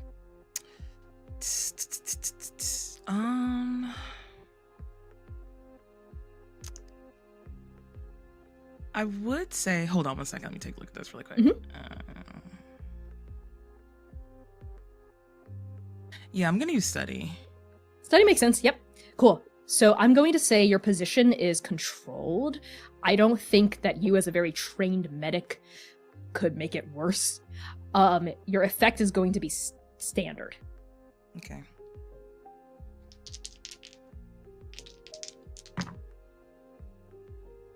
Five. That's good. You can remove 1 tier of tier 2 harm or 2 tiers of tier 1 harm. I'll let Zynon decide what to take off. We'll go after I've got a tier 2 wolf bite that I think is what needs the stitches. So Yep, I think that's the obvious place to start. Great, so we can erase that tier off after Lumira stitches up the wound. While there's this wound tending moment, Sayre, how do you occupy your time?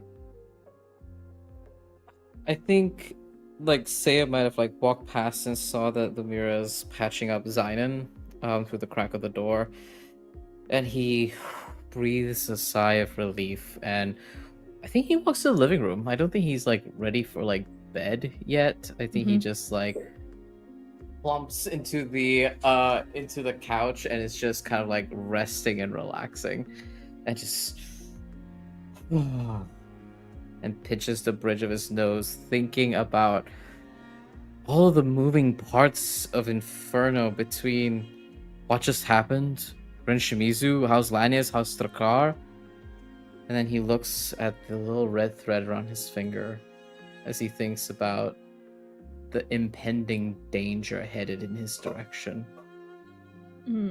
It wasn't the werewolf. It would have been easier if it were the werewolf. And now he has to think about what greater danger that was more frightening than what just came knocking on our door. How can he protect Nova? What does he need to do? Who does he need to punch?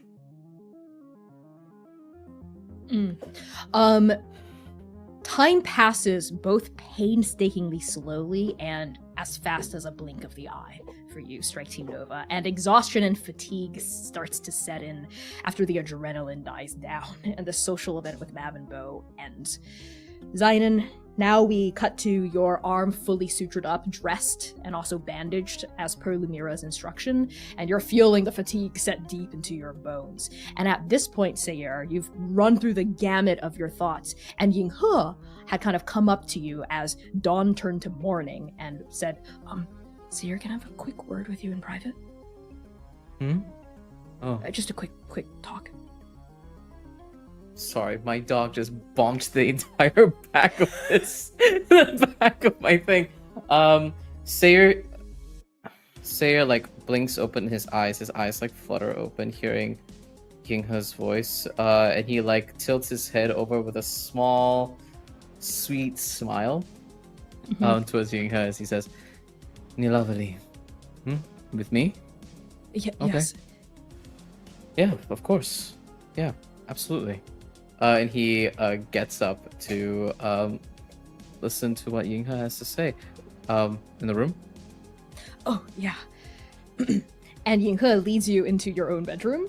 And as soon as the door kind of clicks shut between the two of you, they turn to you and you see concern that they've been suppressing and repressing off of their face this entire time bubble up to the surface. And they go,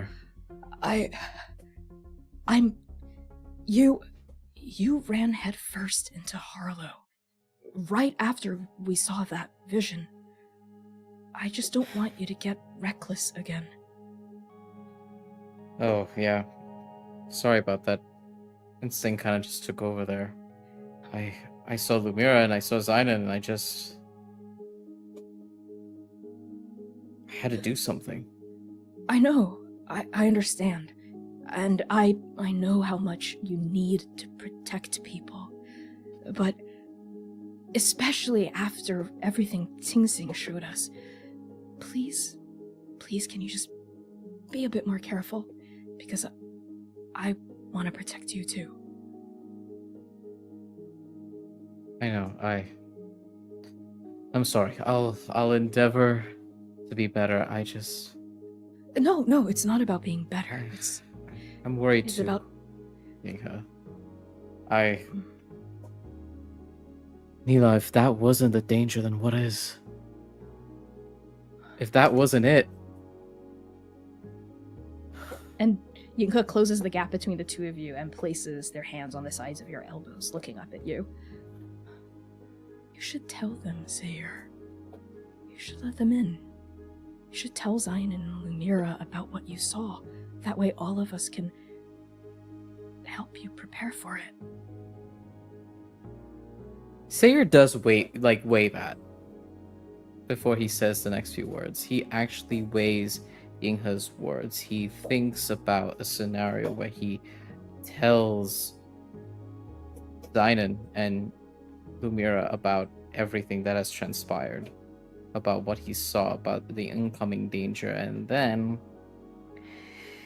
he remembers Zynon's exhausted look, even through being sutured up, how just battered he is. What's an additional concern thrown in his way? He also saw Zainan's face at Lumira, another source of concern that he and Zainan both share. Lumira's acting strangely. There's something up that he doesn't know the answer to either. There's all of these different things on our plate. And Sayer kind of like sighs. I hear you. Let's give it a moment though, yeah? I think Yeah, of course. I think there's just so much on everyone's plate right now, and I don't want to throw another wrench in, you know. And I understand. And you don't have to make your decision right this moment. no, you're right. They should know. Maybe just not At right hearing now. you say that, Yinghe's shoulders kind of like slump a little in relief. Maybe Okay. just not right now. I understand. We all need to get some rest. Speaking of which, I'm pretty exhausted. I think I'm gonna turn in. I should sleep too. And Sayer is red-faced before he says, I don't know what the sleeping arrangements are right now. Oh. Well, first things first, Sinan should definitely have a bed. you know, Yes. given the wound and everything. Yeah, and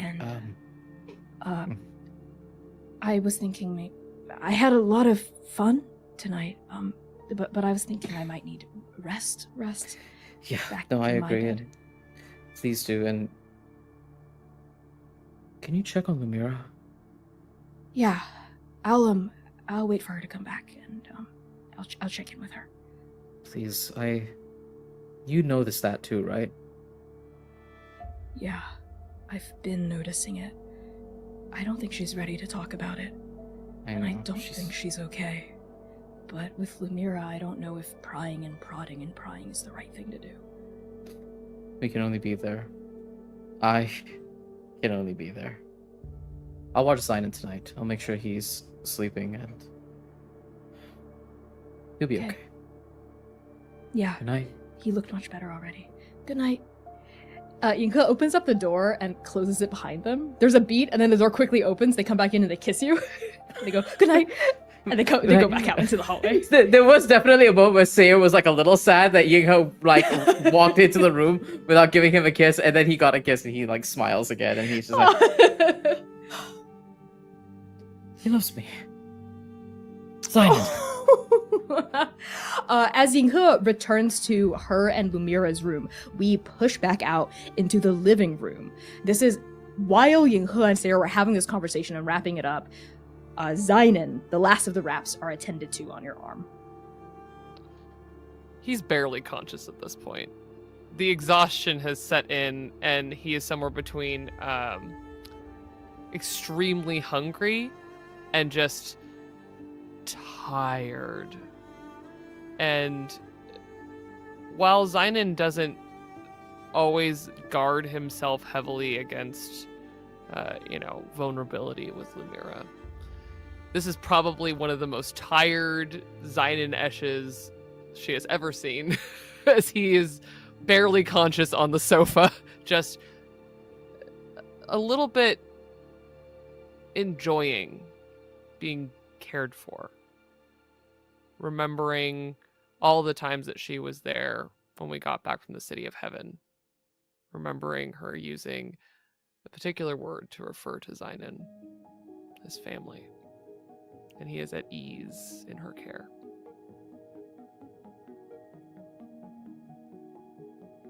Lumira smiles. She knows you're tired, but there's a soft smile on her face. You can tell she's fighting back and forth between making sure you're good and you're not in too much pain, but also writing her paper at the same time. So when she's finished the suture, she just kind of pats your arm gently, rubs some salve over it to kind of help dull the pain around the sutures, but also to prevent scarring as well. Wouldn't want that. Yeah. You have enough of those. And she kind of smiles a little bit before settling back. I don't know necessarily where you're sitting at, per se, in the living room. He's reclined on the sofa at this point, I think. He's just kind of surrendered to being exhausted. And he has watched her move, not out of his usual hunterly watchfulness, but just keeping an eye.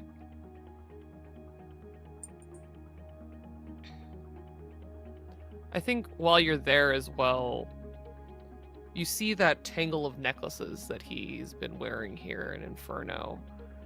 And there's a red-faced, looks like a stone almost, in a big, beautiful setting. But as he is laid back, you can see the ticking hands of a very small and delicate clock set in gold. The only large gold pendant there that faces you as you tend to the wound. I like your necklace, old man. Oh yeah, these all seem to show up when we got here. And he lifts up the cherry blossoms. And with it kind of wrapped around is a small black crescent tied to a piece of leather. Seems like fate brought me some of my dear tokens. Even fate knows you get sentimental in your old age. And she smiles. Yeah. You're working really hard. I know there's a lot going on. Is all you get from her as she goes back to her paper. And the hours pass. They tick by. Exhaustion comes in and drags Zine and Ash to sleep. Drags you right down to sleep like a heavy stone tied to your ankle. And Lumira, you work on your paper. The only sound that can be heard in the entire apartment as the entire day passes is just the clacking of your nails against that keyboard and the words filling the page as you throw yourself into your work and you immerse yourself in what you have to do. Any other thoughts? They're not of concern to you right now. And it is in late afternoon outside that your door creaks open, Lumira, and Yinghe comes out, literally silent as a shadow.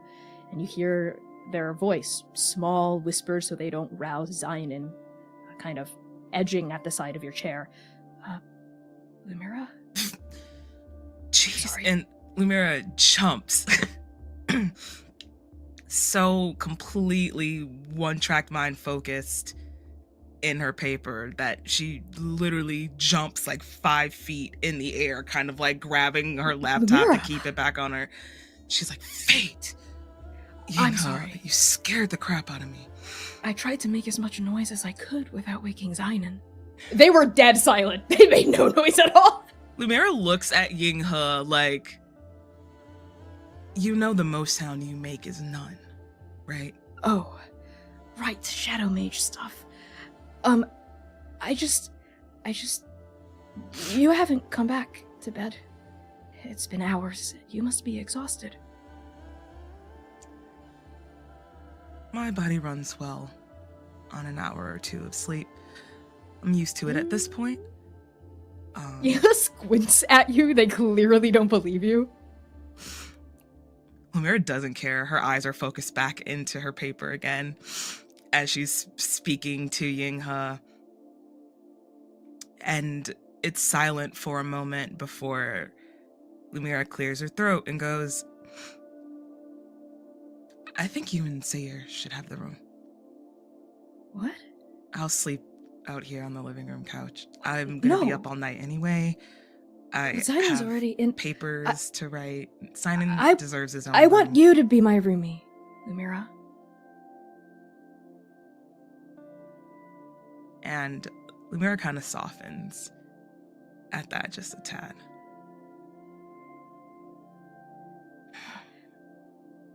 Well, I'll let you get back to it. Yeah. See you in a few. Just do me a favor. If we are Yeah. going to be roomies, like Mhm, put a sock on anything. the door or something. Oh, what? Huh? We'll discuss it in detail later. Don't worry about it for now. And Okay. Lumira immediately goes right back into her paper, typing, if not triple time as fast as she was previously. Like, Yep. God damn it. Stupid. Yinko retreats. You don't hear them retreat, but you do sense their presence abate, and the only noise you hear is the sound of the door closing again as they go back to bed. And Lumira, you stay up all day. You do not let exhaustion take you. You work on your essay all day until the sun sets again, and you start to hear some stirring from across the hall. And as you know you're supposed to wrap up your essay for the day, that's when you get a ding on your phone, followed very quickly by another ding.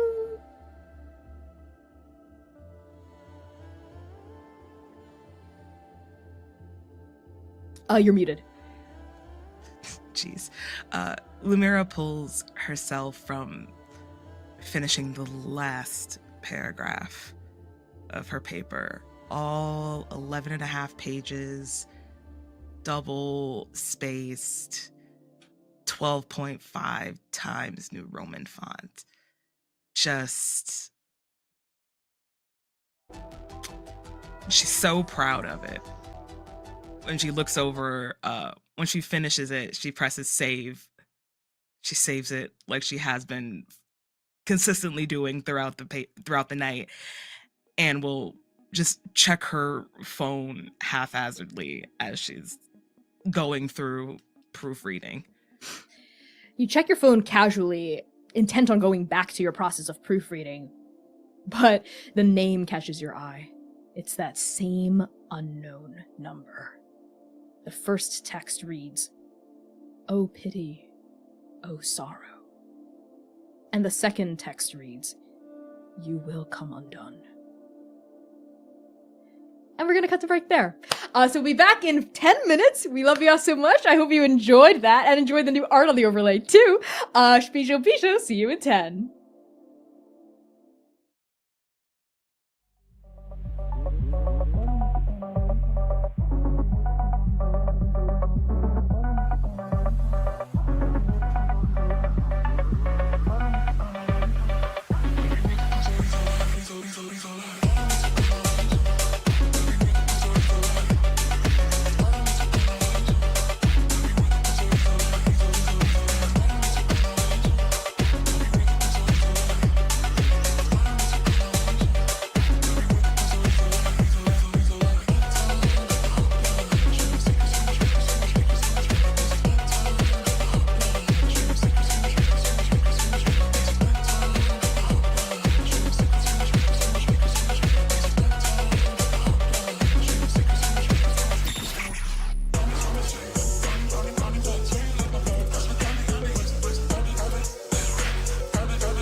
what time it is. It's sponsor Connie time with a word from Hero Forge.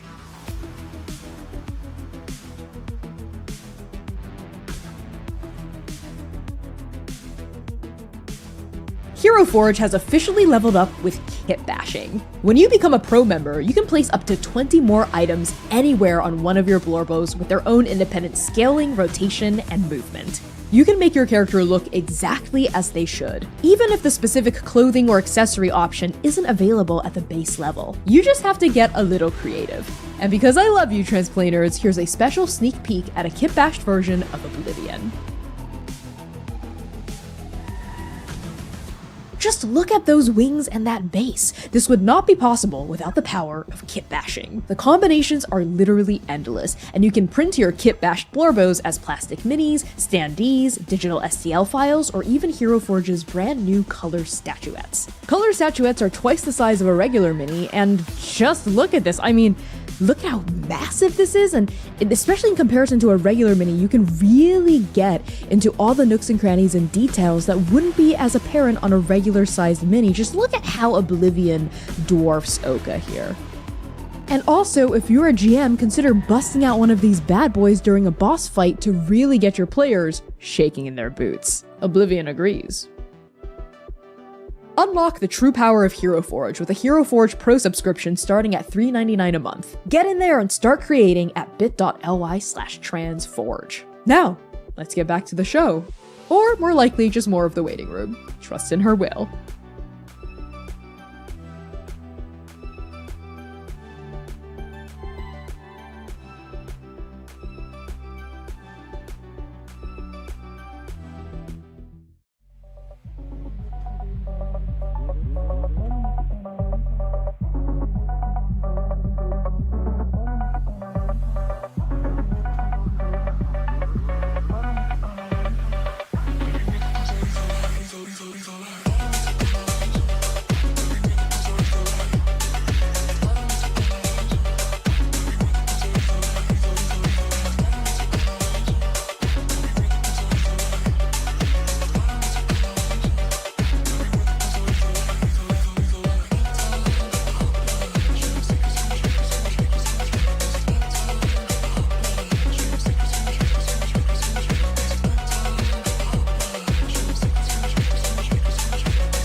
Woo!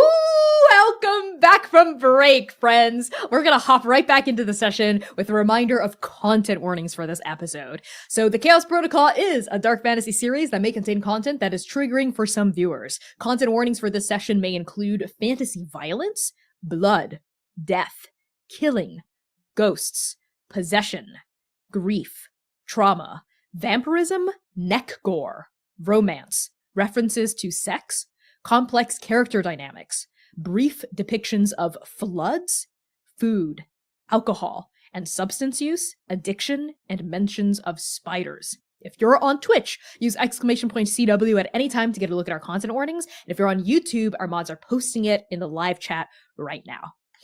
With that out of the way, let's get right back into the session.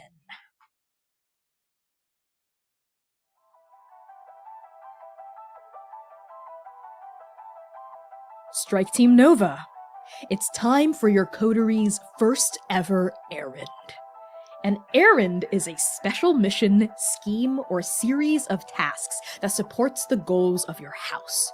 You're currently in talks with Drakkar, but you haven't formally claimed a house, so this errand isn't going to reward you any influence, which measures the sway you hold within your house. However, the outcome of this errand might add or remove favor with other houses, depending on how things play out. It will also affect your exposure track. Errands involve every single member of the party. They are not solo tasks. That is what differentiates them from free play and from downtime.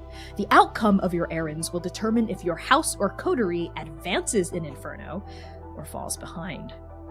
When you embark on a new errand, you must first agree on your coterie's plan of approach.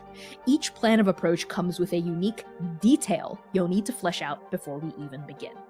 There are 6 plans of approach in Court of Blades. They are: assault, a full frontal attack, guns blazing, teeth bared. The detail you must decide is the target of your looming massacre. Deception, smoke and mirrors, deflection and distraction, bravado and bluster. The detail you must decide is the method of your charade, the primary vehicle of your artifice. Stealth, quiet as the night, dark as shadow, no one will ever know you are there. Ideally. The detail you must decide is the entry point, the crack in the armor that you'll slip through. Arcane, the full might of darkness at your side. Magic shall see you through. The detail you must decide is tradition, the legacy of the rituals or spells that you are invoking. Social, networking, ass-kissing, fraternizing, ladder climbing. The detail you must decide is the connection you'll pull on, the one who knows the ones you need to know. And finally, transport. Location, location, location. It's all about the map and the journey. The detail you must decide is the route, the treacherous path you'll take to reach your mark.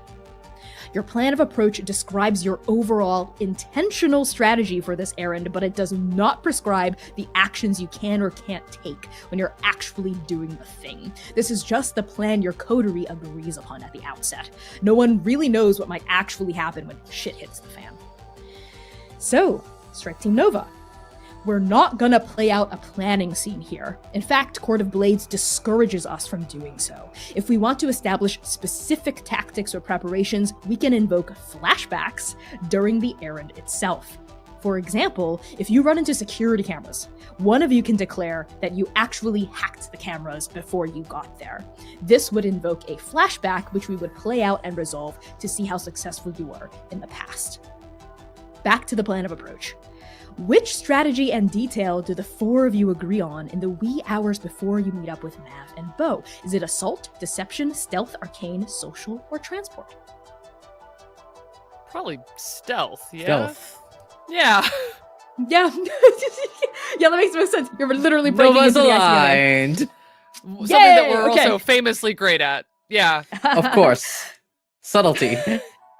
So the detail you need to decide is the point of entry, right? Stealth, You have to sneak in, you have to learn as much as you can about Thrakar, get out without being caught. So how will you try to get into the ICMA in the first place? Through the front doors, through a side door, a service entrance, down through the roof? The only limitation to your entry point is your coteries' plausible knowledge of its existence, given the access you have to resources and the time you have before you meet up with Mav and Bo. Zynon is always inclined to take a side door, so that would be Okay. my first instinct. Any objections or other ideas? If Sayer ever had an idea, it's just kick things down. So if Zynon has a better pathway, he's just gonna listen to Zynon here. It says subtle in the approach. Yeah, I think that's a good idea. Because anything else that I could think of, or Lumira could think of, would require some type of prior knowledge of it being there. Yeah, like So- blueprints or like a Yeah. connection who can tell you the layout. Mhm. Yeah, you don't have that right now. Yeah. Okay, so your plan is to maybe sneak in through a side door, just like not through the front doors of the ICMA. Makes a lot of sense. Okay, excellent. Now that we've decided the plan of approach and the detail, it is time to choose your individual loadouts. This is how much gear each of you is carrying on your person during the errand. So while you're running the errand, you have access to every single item and piece of gear on your playbook sheet. If you look at the sheet, there's a little column to the right, there's a ton of stuff on it, including armor. So at any time, you can tick off one of these items and declare that you brought it with you.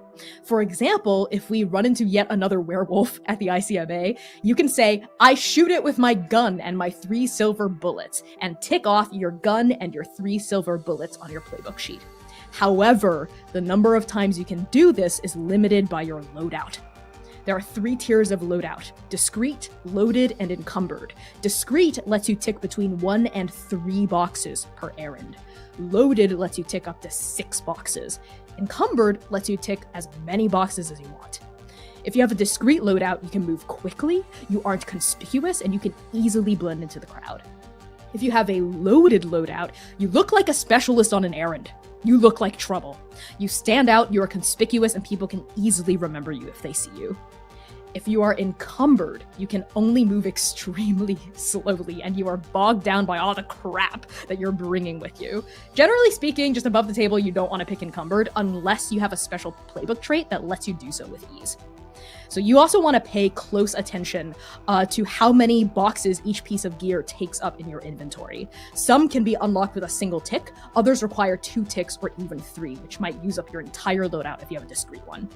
This is important because you cannot tick more boxes than your declared load. So if you go with a discreet load, use up all 3 boxes early in the errand, that's it. You're done, you have nothing else on you, you have to rely on your wits and your skills to carry you through the mission. So with all of that in mind, what's everyone's loadout? Discreet. Okay, so up to 3. Okay, for Lumira. Discreet as well. Up to 3 for Sayer. Okay. Sidon. Loaded. Always. Jesus fucking Christ. You got I that would expect gun on nothing you. else, honestly. I would expect Yeah. nothing else. So Lumira and What's he Sayer look supposed to like do? civilians. Go without things? Absolutely not. Love that. Okay, as long as we all know what that means and what that looks like. Okay. So, we're finally ready to get started on our first ever errand! It is time for our first ever engagement roll. This roll will determine your coteries' starting position in the errand. If your starting position is desperate, that means you're in a really bad place when the action begins. Shit has already hit the fan. If your starting position is risky, you're not in the thick of trouble, but it's right around the corner. If your starting position is controlled, everything is going according to Keikaku, according to plan, when you get started. If you crit this roll, your starting position is controlled, if you crit this roll, your starting position is controlled, and you've already overcome the first obstacle. So as the game master, I'll make the engagement roll, but the number of dice in your pool is going to depend on a series of questions. You start with 1d6 in the pool for the sheer audacity of your crew. And now we get to answer together these questions. Is this errand particularly bold and daring? Absolutely. We're breaking into our allies' like home base. Yeah. Okay, that's Definitely. all right. 2d6 in the pool so far. All right, y'all have to help me track this because I will forget. I got Is this errand overly complex or contingent on luck or outside factors?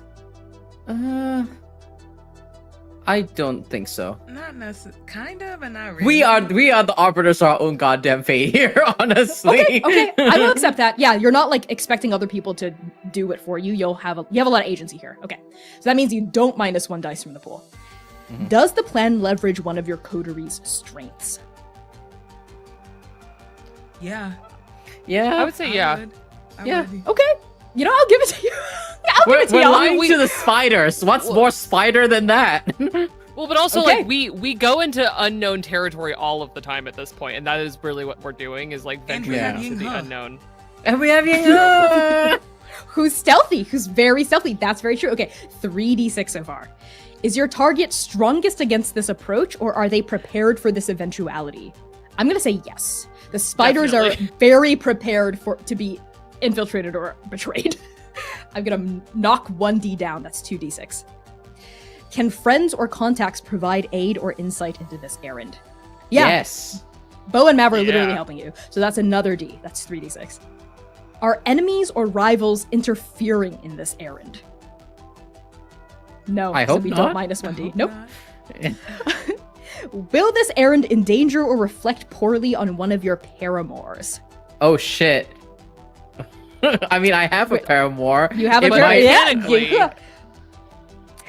Not mechanically, so we're gonna say this doesn't apply. It doesn't Great. count as I was like, doesn't count wait. as paramour yet. Yes, but yeah, we don't have to worry about that right now. The other question is also about paramours, so it doesn't apply. I'll say it anyway, so we know what it is. Will you allow your paramour or their reputation to complicate this errand? Doesn't apply here, but that's a juicy question. Are any of you well fed?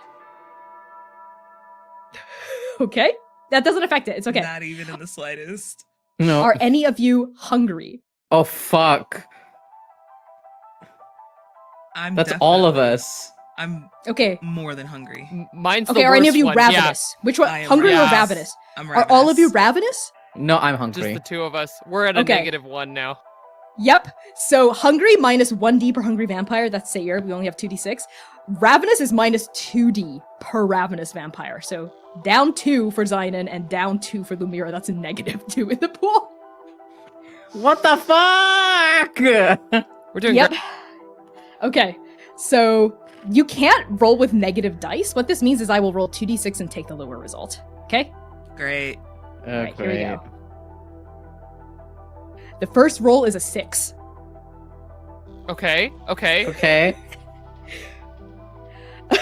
The second roll is a 4. So we're gonna cut Okay. the 6 and take the 4. That's risky. Okay, risky position. Not bad, not bad, not bad. Walk it off, Bad. walk it off, Nova. Walk it off. Okay. Walk it off. All right. Beauregard Thorn stalks through the recluse gallery of the ICMA like a panther on the prowl. The beam from their flashlight cuts across this darkened space, pausing on various art pieces as they stride purposefully forward. The rest of you, Mav included, don't need Beau's flashlight.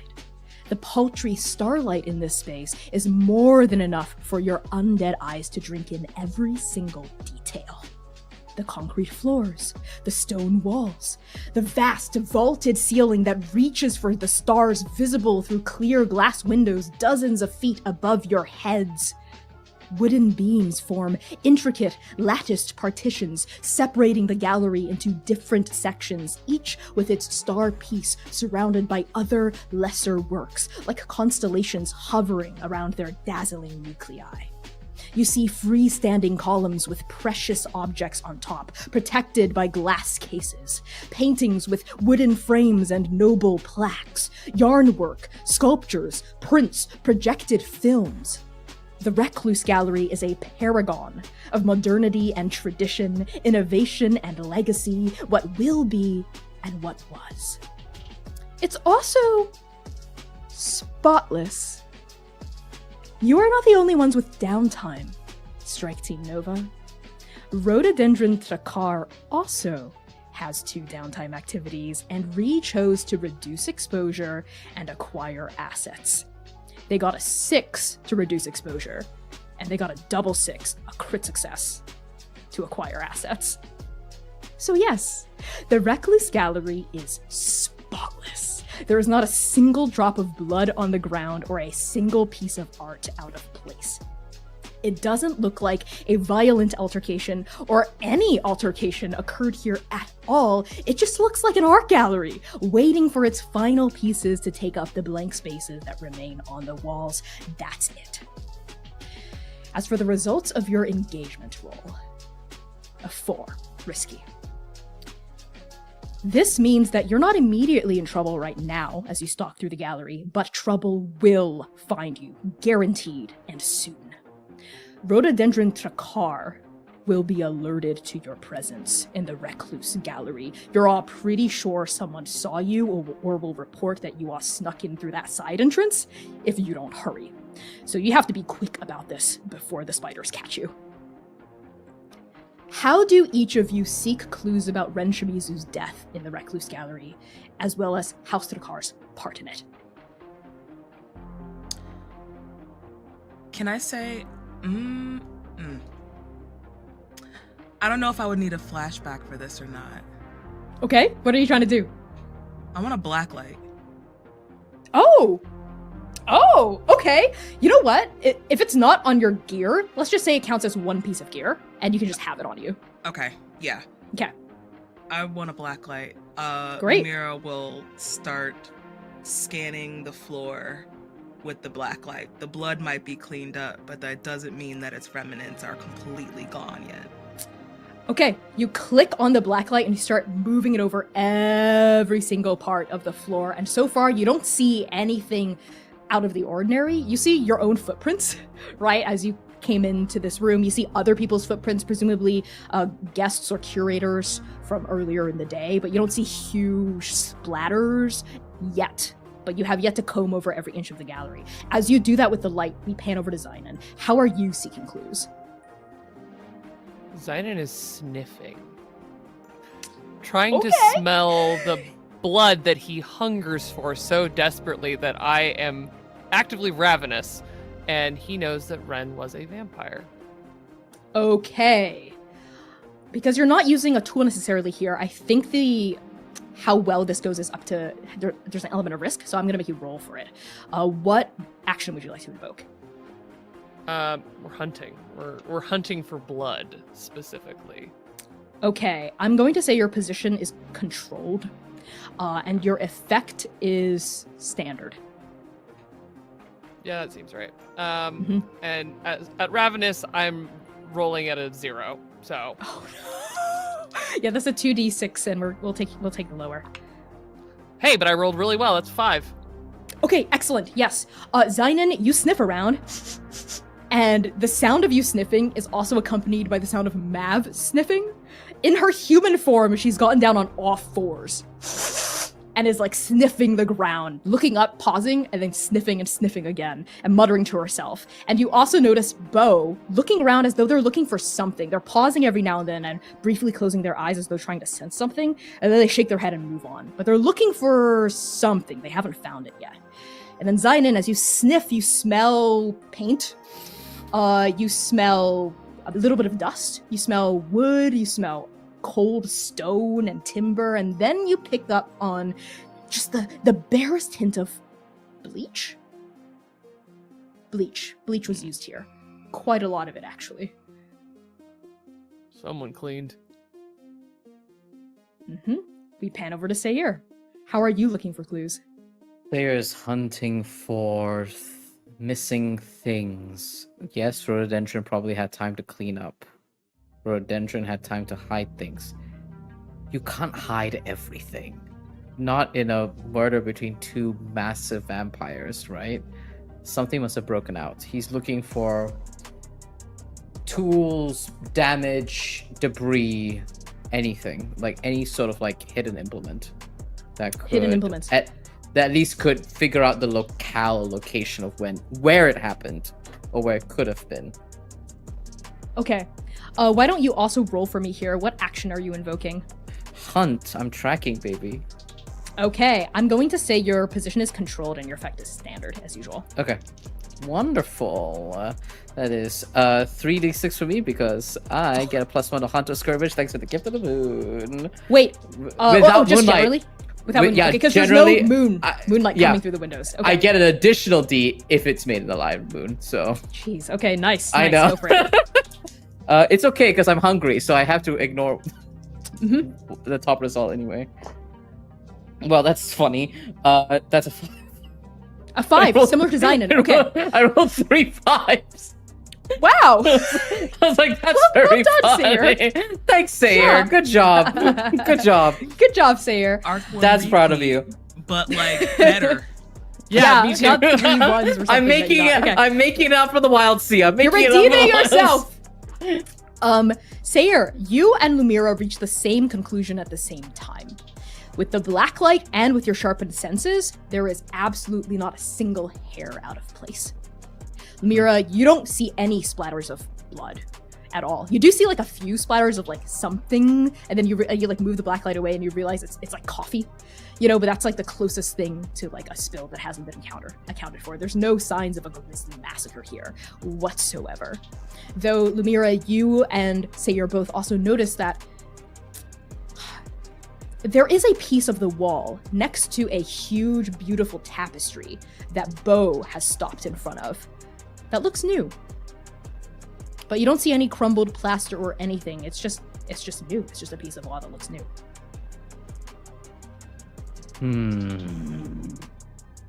Sayer closes in onto that piece of wall to investigate it closer, and he's just like, "That's new." And he kind of like tilts his head to kind of like investigate it further. And he looks over. I think he clocks that Lumira and himself are looking at the same thing. Yeah, Something. Lumira, your black light brought you there. What do you see? This is new. Here to hide something? Seal something off, maybe? And Sayer, in his loadout that I ticked before we got to the scene, I have brought burglary gear, demolition tools, and subterfuge supplies. So you don't have to declare what you brought beforehand. You can just decide you have it on hand. But if those are the things you want to declare right now, That's what I clicked. I love it.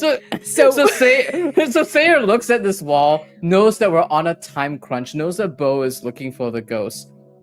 Looks to Lumira, and it's just like, we can either wait for the ghost to get here, or we can immediately try and find a clue here. And there's like, he like pats the demo tools that he has on hand. You're muted, Sam. You're muted, my love.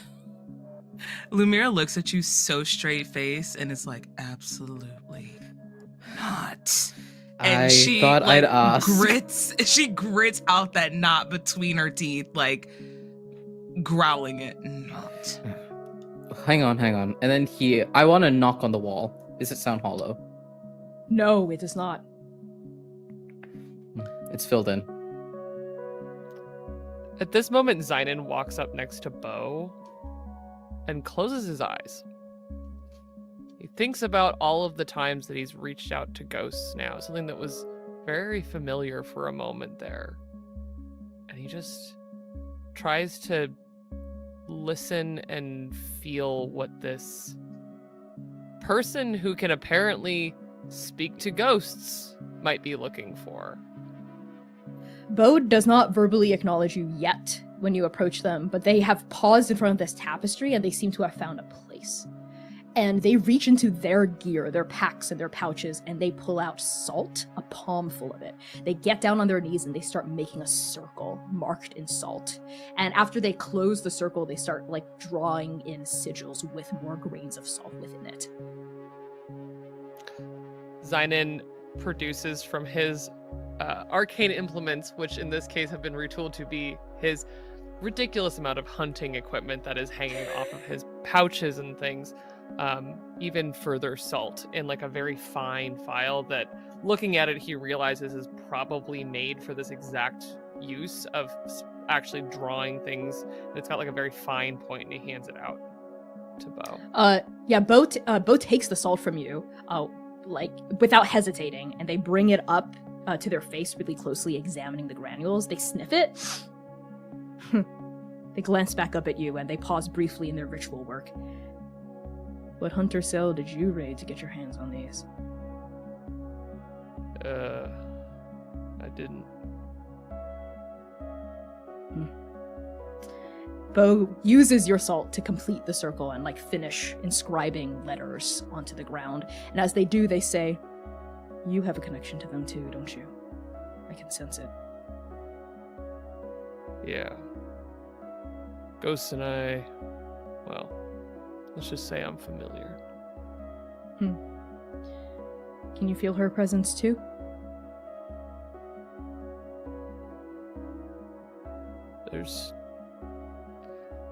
And Zynon filters the word her through 3 different faces before he even conjures Ren Shimizu. A young, Almost as though, freckled face. Almost as though sensing your mind when it reaches Ren, Bo says, "Not Ren. The other one. The other ghost that's here. Focus. Close your eyes. Tune out And my Zynon blood." does it immediately.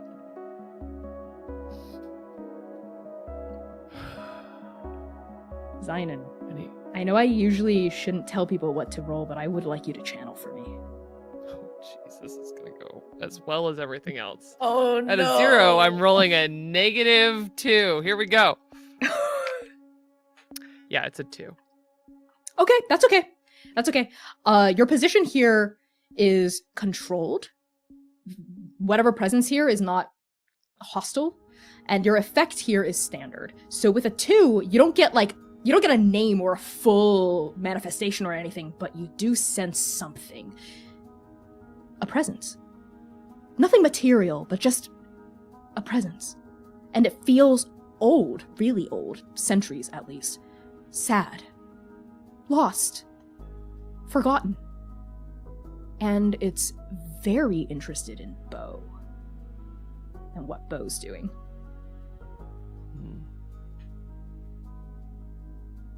Someone else unburied, unmourned. Yes.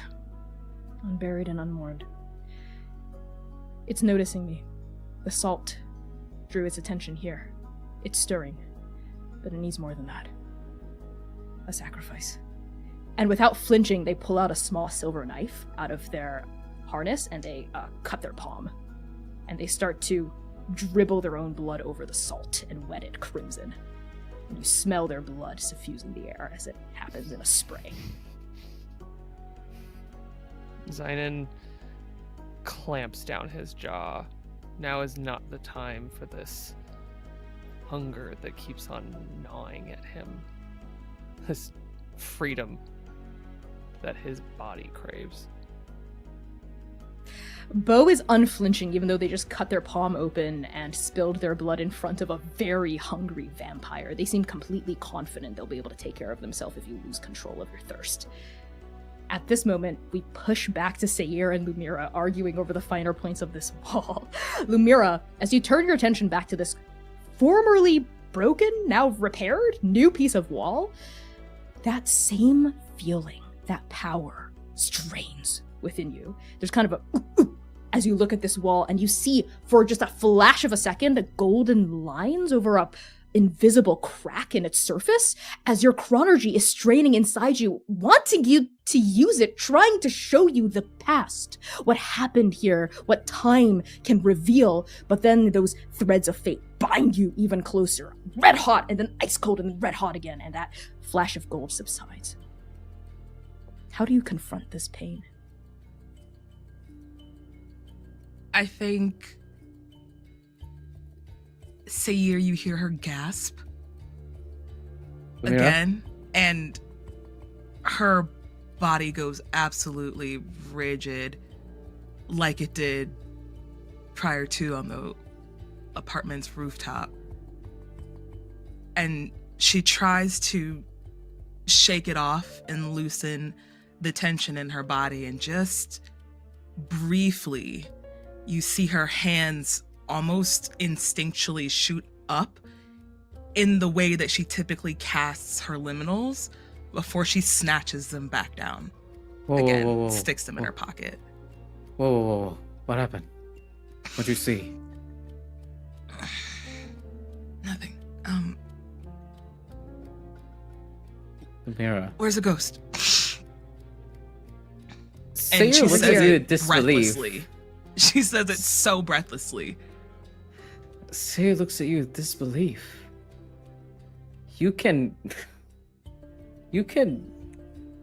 sow illusions, deceive anybody on Earth when you are in pain. You cannot hide that away from Sayre.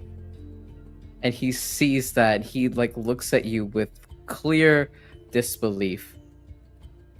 Lumira, is everything alright? And she once again repeats she's fine. But she looks you directly in the eyes.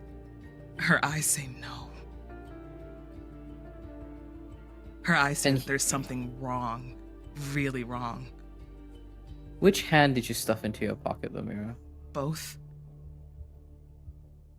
Sayre eyes the one that is usually gilded gold. And I think his hand instinctually goes towards yours. But he kind of just hovers there for a moment and instead just kind of says really quietly, your eyes will always speak multitudes to him. He hears them louder than your own voice. Don't go too far from me. Okay? She nods.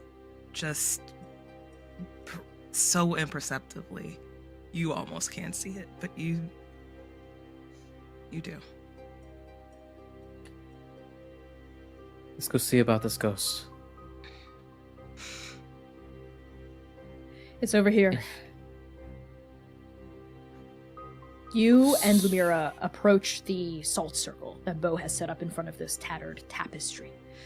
And they stand in the center of it, and you see that there are placements around the edges for each one of you. All of Strike Team Nova, Yinghe, and Maverick as well. And they say, as way of explanation, this presence is old, very old.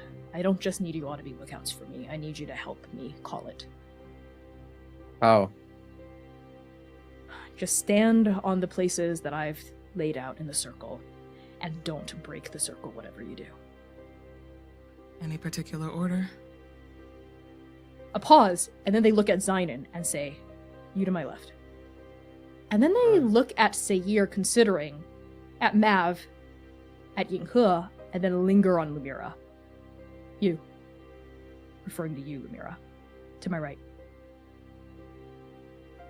She'll go. The rest of you can stand where you want. Whichever spot is closest to Lumira. Because Sayre has a bad feeling. Yeah. You stand next to Lumira, and Yinghe stands next to you, which leaves Mav standing between Yinghe and Zynon. And Bo in the center, with Zynon on one side of them, Lumira to the other. They take in a deep breath, and they exhale. And then they speak. Rather, they sing. There is a kind of melody to their words, and there are a kind of words to their melody, but it's neither a song nor really a canticle or a dirge. It's a hymn. A hymn in a language none of you recognize, but it feels old, ancient, and it feels deeply tied to Inferno. And as they start singing this hymn, a tension starts to rise in the air around you. Not just tension, it is a lack of something, a lack of... And then your vampiric senses realize what it is, a lack of heat. You're already so attuned to the cold that you don't notice this cold spot until it's really cold, frigid even. And you see Bo's breath and Mav's breath, the only two people who still breathe, coming out in these cold puffs in front of them. As Bo continues to sing and hum, this place gets rather freezing. And then you all feel something that sounds like a whisper, but not really. Perhaps it's curtains or a flag or hair fluttering and flapping, and then she's there, in the center of the circle, in front of Bo. A young woman, translucent, in a hijab, a dreamy look on her face. She's looking at Bo, through Bo, at the tapestry behind them.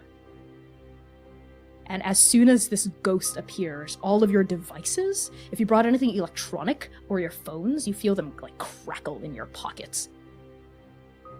And Bo stops the hymn and fixes their eyes on this ghost. Who are you?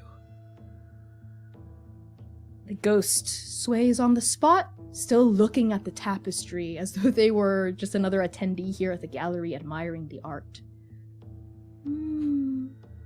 I don't remember anymore. I was someone, a member of House Lanius, a Shrike, but I don't remember much else beyond that.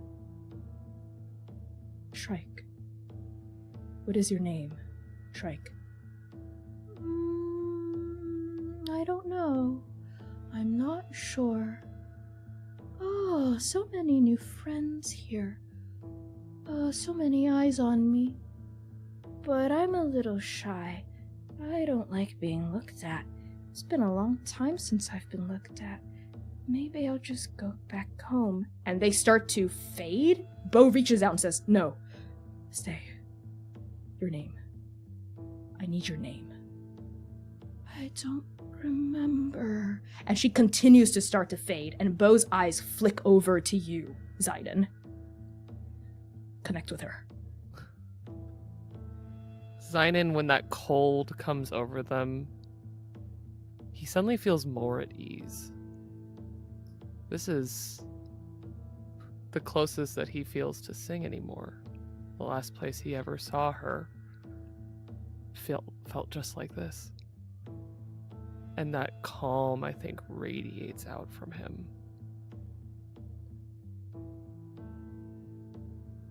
We'd love to know your name if we could.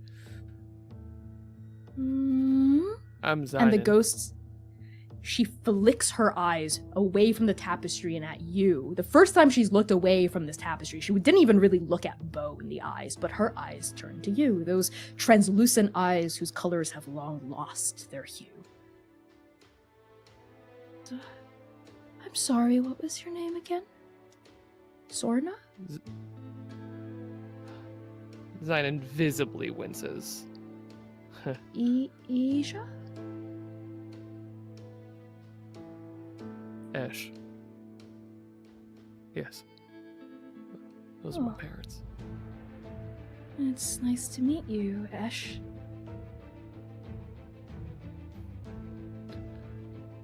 It is a pleasure.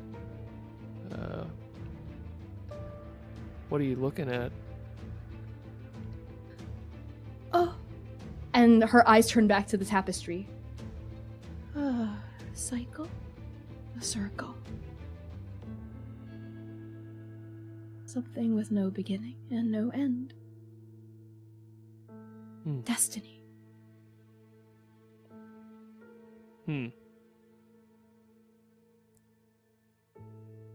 It would certainly help. And Zynon looks from this ghost to the tapestry and then back to Bo, pleading for the name. We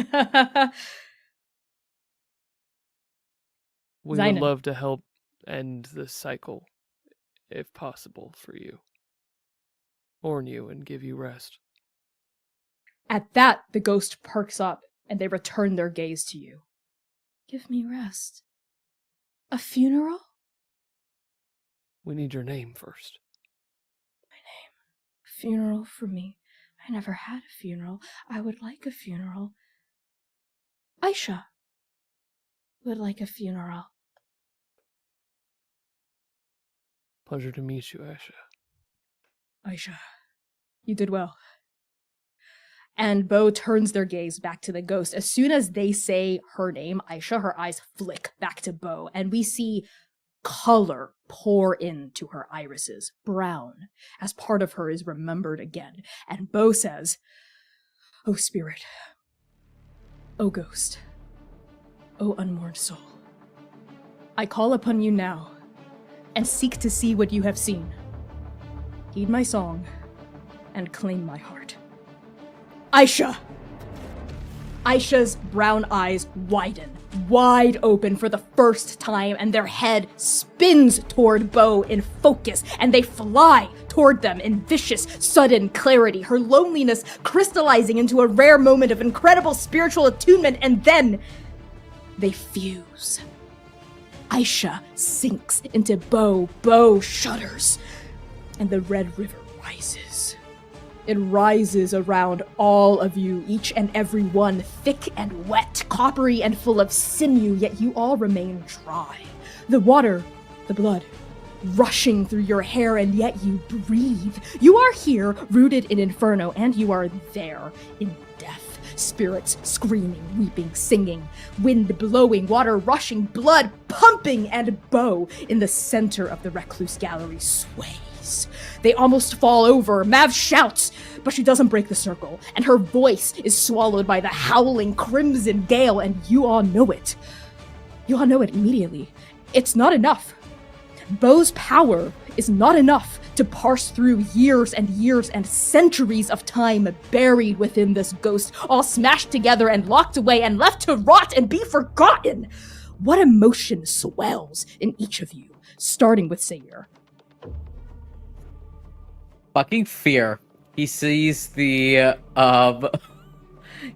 Red River, and everything coalesces in his mind of danger, danger, danger, danger, danger, and a dog howling in the distance.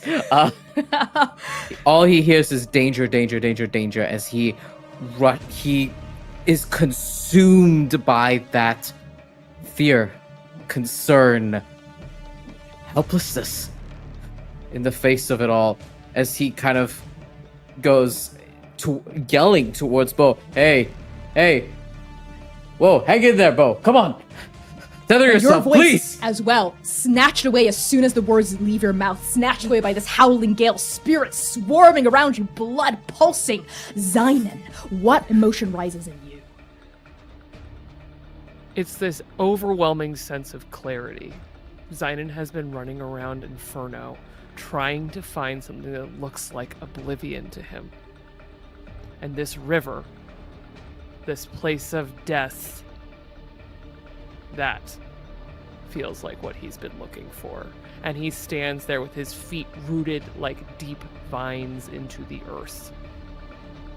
You stand your ground. The clarity strikes you as clean and singing as a thunderbolt. Lumira, what rises in you? I think it's a flurry of fear and immense pain. Just, she feels like she's actually been lit aflame from the inside. So she's horrified, but she's also swaying slightly on her feet, unsteady. Lumira, as this maelstrom howls and howls around you, this cyclone of blood and memory and time, Bo's eyes, one gray like their own, the other brown like Aisha's, meet yours. And they see it. Somehow they see the time within you, those clockwork gears bound by cutting red thread, burning and freezing and burning you, that power within you, that inverted sun. And Bo reaches for you, for your soul, for you. Fighting through the river, they lift a shaking, battered hand in your direction, and their mouth forms words you cannot hear, but you hear them anyway. It's you. I need you. And you know what they mean. The clarity of time. The power of chronergy so strong that fate herself bound it within you to stop it from rewriting her will. The power. Even a hint of it, even a taste of it would be enough for Bo to calm the Red River and sift through Aisha's memories. Lumira, do you let them choose you? I think for a second she stares at their hand. On the tip of her mouth, she blurts out before anything else, words also getting swallowed in the storm. I don't do that anymore. I need you to do that now. I need you. And I think when that burning becomes too much, I think it almost roils from her core as it launches the top of her body forward, and she reaches out. Almost, was it purposeful or was it unintentional because of the pain? She can't tell, but her hand reaches out and links with theirs anyway. Bo pulls your hand in, pulls your body in, and lets your mouth fall against their neck. And Z whispers into your ear, drink. And she's been trying to ignore the smell of the blood that's been dripped over the circle. But now her mouth is hot. Her core burns. And I think before she even realizes it, her fangs distend. And her teeth sink into that artery. And in this moment, Lumira, Beauregard Thorn is exactly your blood type, in the same way that Professor Ifueko is. Because they've both chosen you. Right here, right now, you are exactly what Bo needs, and that need and that choice saturates your mouth, your throat, your heart, your soul in a way nothing else ever could. And then you feel Bo's fingers in that embrace sink into your chest, through your chest, through the river, through Inferno, and they strum gently, expertly, those red threads binding your magic. Z is not strong enough to break Fate's seal, not nearly strong enough, not even close. But now that you're feeding on them, bringing them closer to the river, they become closer to you. And those red threads hum. They vibrate. They sing. And it is painful. It is so viciously, utterly, divinely painful. The blood in your mouth begins to taste like nothing, like void, like empty. And then all of you see Ren Shimizu in the Recluse Gallery. No river, no blood, no screaming ghosts, just Ren. A young vampire with medium brown skin, black hair cropped at the chin, sensible loafers, and a plain shirt. They're remarkably average, both in appearance and in presence, but there's something cold about them. Something cunning and hungry and just a touch vicious. They are in the midst of replacing an old plaque with a new one, an utterly routine administrative task. All of you see this from a single fixed point in the Recluse Gallery. That formerly broken, now brand new, but now unbroken, wall next to the tapestry. Well, technically from inside the wall next to the tapestry. For you all are seeing this through Aisha's eyes. This memory, this past. And then you all hear a voice. Ro! Just as you suspected, Ren is playing pretend. Hanging new signage for the upcoming gallery opening like there's nothing wrong at all. But everything's wrong. Everything. How do you make yourself known? Ro allows the sound of their shoes to announce rare presence.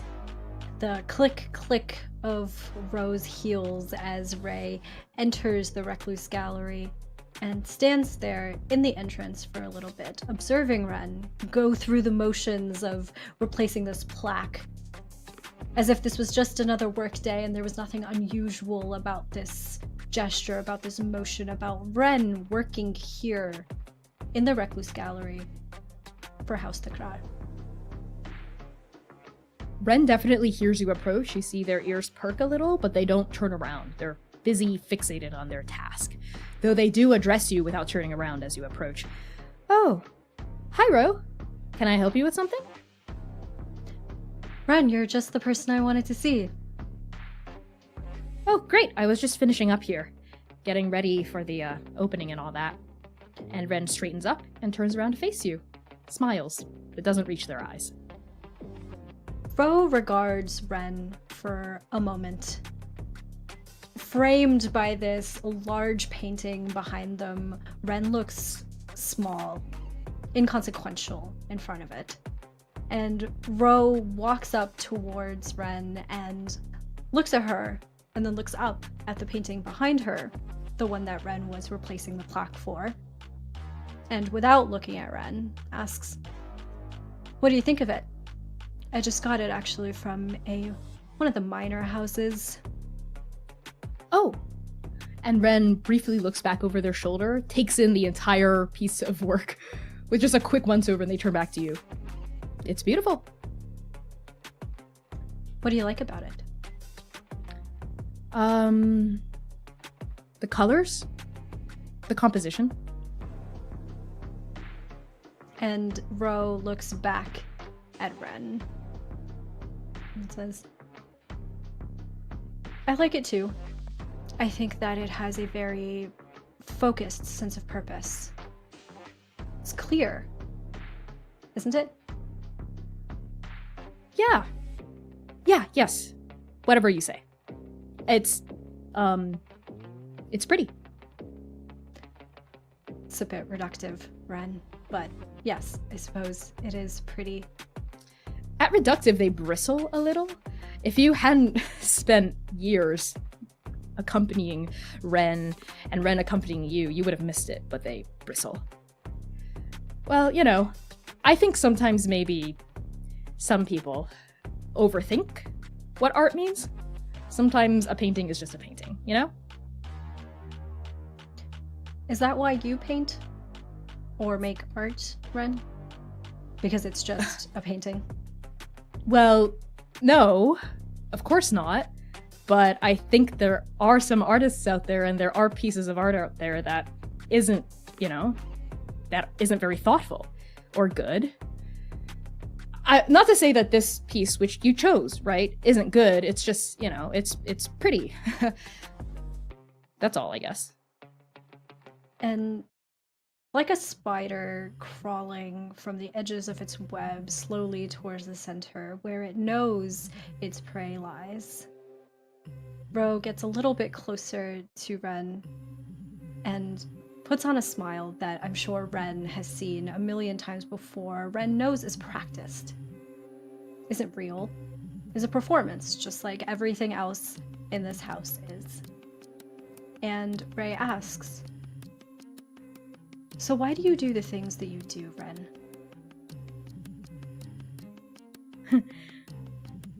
Why do any of us do the things that we do, Ro? To advance in life. To follow our dreams. Even though there might be obstacles to our dreams. And they look at you pointedly. Sometimes those obstacles are there for a reason. There for a reason? To help you And grow. what might that... That's a very interesting way of looking at it, Ro. As if you didn't hold the keys to my position and advancement here in Inferno. I think you're overstating my level of influence in the house, Ren.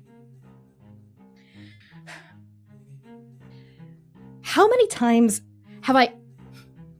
They cut themselves off as passion, anger, resentment rises. They They put a cap on it, push it down, put on that fake smile again. They're not as good at that fake smile as you are. It looks forced, too forced. How many times have I submitted my portfolio for consideration of the artists program here, and how many times has it been denied? And how long have I worked for House Takar? And there is a frustration that comes over Ro's face. Like there is something that Ro has been trying to communicate with Ren for months, if not years at this point, that she is just not grasping. That Ro can't just... And Ray looks at the painting, doesn't look at Ren, and says, "You're not ready. Not yet. And the truth is that you might never be ready, and there are other things," looking back at Ren, "there are other things, other places, other roles that you can hold in the house, in the arts. I don't want that, bro! Train your eye, Ren. Learn to distinguish between a good piece and a bad one.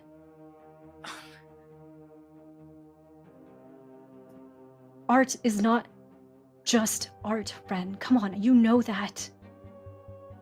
And you know that if my mother, Willow, had her way, things would be different."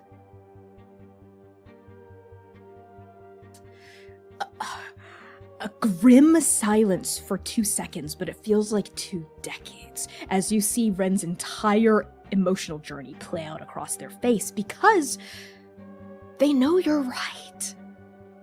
Deep down, they know. They just don't really have the eye for it. They've tried, but it's just so forced. Like that smile, it's just so forced. They're trying to force themselves into this path of being an artist. They're trying to grab at opportunities that they're not ready for. And they say to you, "What? So you think that if you put my art up here, that you go to bat for me? What, I just embarrass myself?"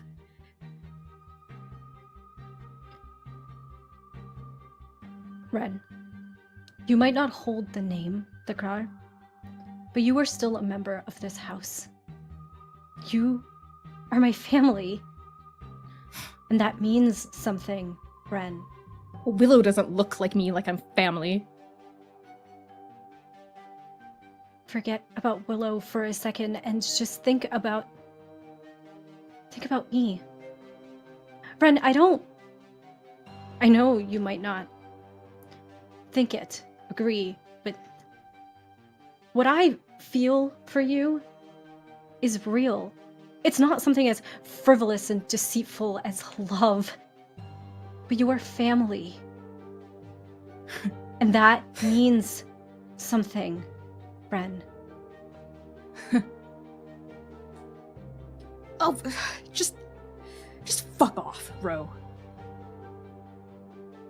Ren, I don't think you're understanding what I'm saying. Fuck off. Ren. What are you gonna do? Fire me? I think you and I both know you can't exactly do that. I know a little too much about Takar for you to fire me. And Ro, seeing the opening, gets closer to Ren, uncomfortably close, and looking down at them from their height. And is that what you plan to do with House Lanius? Is that why you are speaking to Tavash? Shock. Eyes go wide. Too wide for too long before they're able to school that expression. Bite their lip, look down nervously, look back up at you. And then challenge creeps onto their face. What are you gonna do about it? Huh? Ren. You don't get your hands dirty, bro. Ren. It's Lanius. It's Tavash. After what They did? You would throw all of this away, and for what? Oh, don't delude yourself, Ro! We were never friends, family? Don't make me laugh. All those pitiful sighs and whimpering looks after Tivash that you kept wearing on your face. Do you know how hard it was to act like I gave a shit? Please! As if someone like you could ever not fuck up a good thing. You're not even supposed to be heir! And you know what? And they close the distance between the two of you. You don't deserve to be heir. Your brother was better than you. And I was lying every time I said otherwise. So go fuck off. Ren. Blood comes first. And there is a desperate plea disguised as a warning in Ro's words as Ray says that. I'm not scared of you, Ro. So what? You found out about the Shrikes. I'll quit first thing. Blood comes first, you know that, Ren. Ro, please. I'm not scared of you. You have a place in this house. Don't throw it away. Remember that blood comes first, Ren. To you. Not to me. Then, for this disloyalty, for this treason towards the house, I have to challenge you to a duel. Right here. Right now, Ren. Oh yeah? Well, I refuse. And you and your crimson tapestry that your ancestor wove can go fuck itself. Over and over and over again. Duel me, Ren. I'm not gonna do Please. it. The recipient has to accept, and I don't accept, I refuse. There's nothing you can do about me. You can't touch me, Ro. You're gonna let me walk out of the ICMA, and you're never gonna speak about this. And at that, Ro pushes Ren backwards up against this painting that she had been working on, with Ro's hand pinning Ren's wrist up against the wall and pinning Ro's lower body with Ray's own. Ro, what the fuck are you doing? Fuck off! And for the first time, a bit of fear settles into her eyes. I'm not gonna duel you, Ro. Let me go. I can't let you go. You're a danger to the house, Ren. You said it yourself, you know too much. You can't just leave. Yeah, well, I'm not gonna duel you. Well, blood comes first, Ren. And at that, Ro moves swiftly. Their hand that was holding, pinning Ren up against this wall, and slices with a precise speed and strength right at Ren's chest, where their aorta is, piercing through, cracking through their ribs, into their skin, and right into her heart. And Ro pushes themselves up against Ren, up against this wall, their mouth near Ren's ear, as Ray holds Ren there, mercifully allowing Ren to bleed out.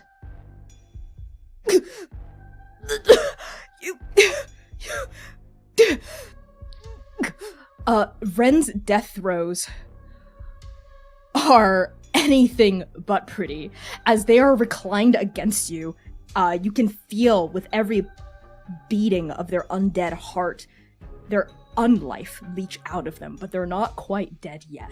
And in this kind of like window, this window of like relaxation, right? Of like of sadness, of grief at this betrayal, at this deep betrayal, Ren lets out a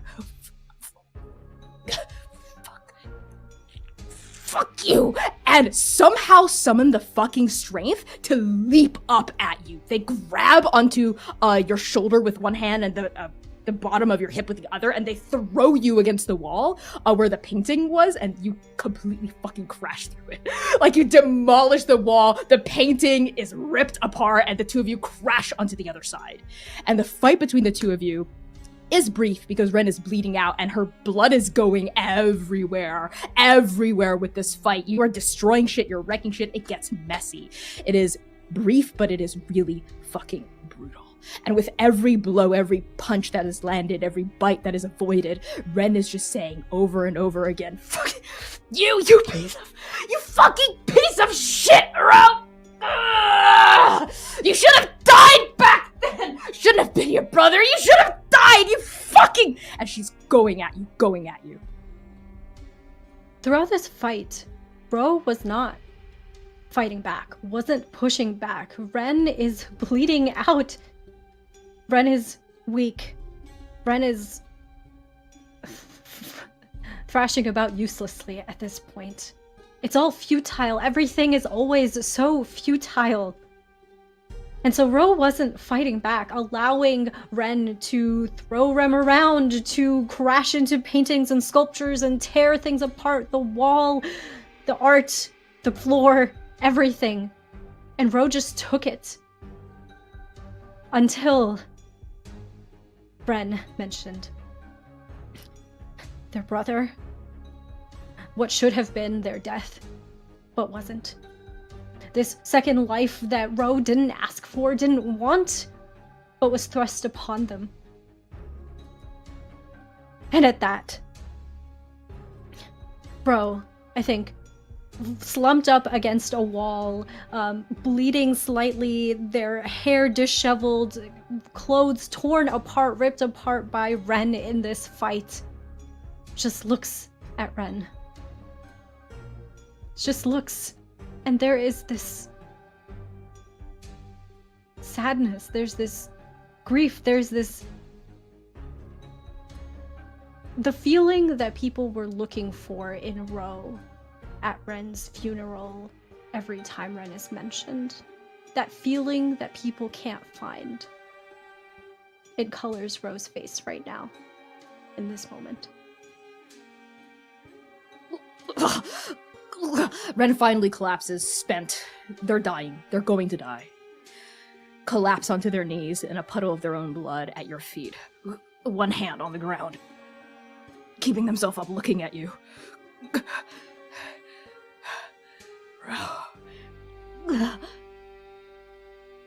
You're pathetic. And at that, Ro gets up, looks down at Ren as she takes her dying breaths, and just says, I guess you should have been Alanius all along. I hope House Lanius burns House Thregar to the fucking ground. I hope you lose everything and everyone. Your mother. Your sister. And Ro cuts Ren off.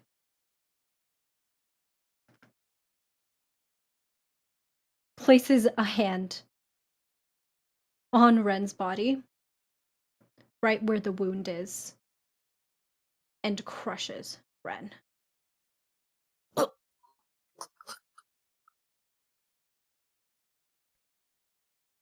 die alone.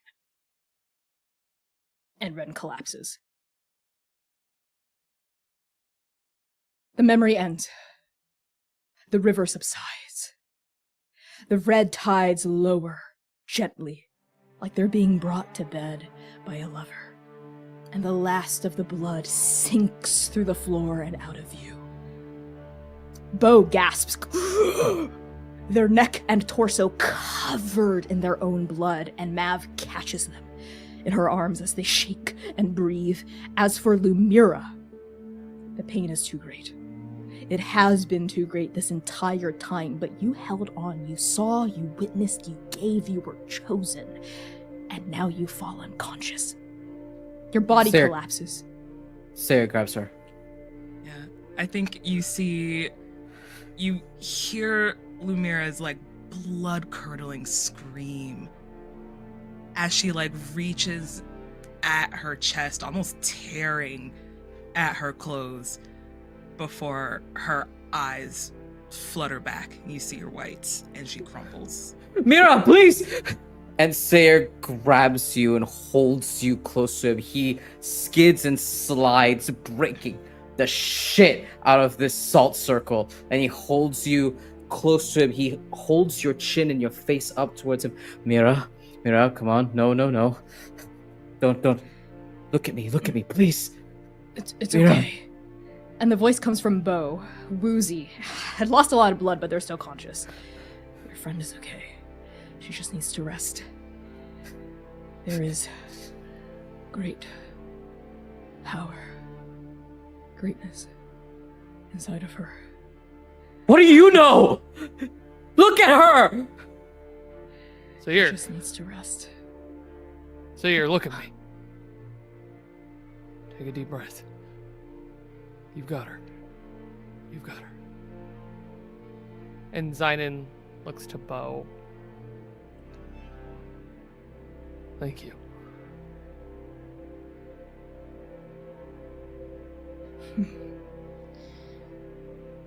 You're welcome. And thank you, too. And Lumira. A kind of bitter smile goes over their face as they kind of rub at those puncture wounds on their neck, which are already sealing up. And you all get the sense that Beauregard Thorn, they are very used to invoking methods that hurt them. They knew that Lumira would be okay, and they knew that it would hurt her. But as Mav holds them gently, familiarly, like she's very used to holding them in this state as well, they look up warmly at Mav. They've got better coping skills now.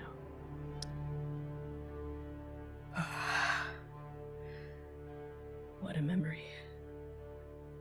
I think that cleared some things up. Yeah. This whole business. Ren Shimizu.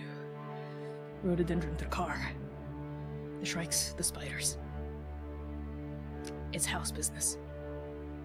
What Rhododendron did, it was justified. Ren Shimizu did them a great wrong and forced them into a corner. Ree tried to give her every window of opportunity to escape, and she refused. Yeah. Ree had no other choice. Can't threaten someone's family like that.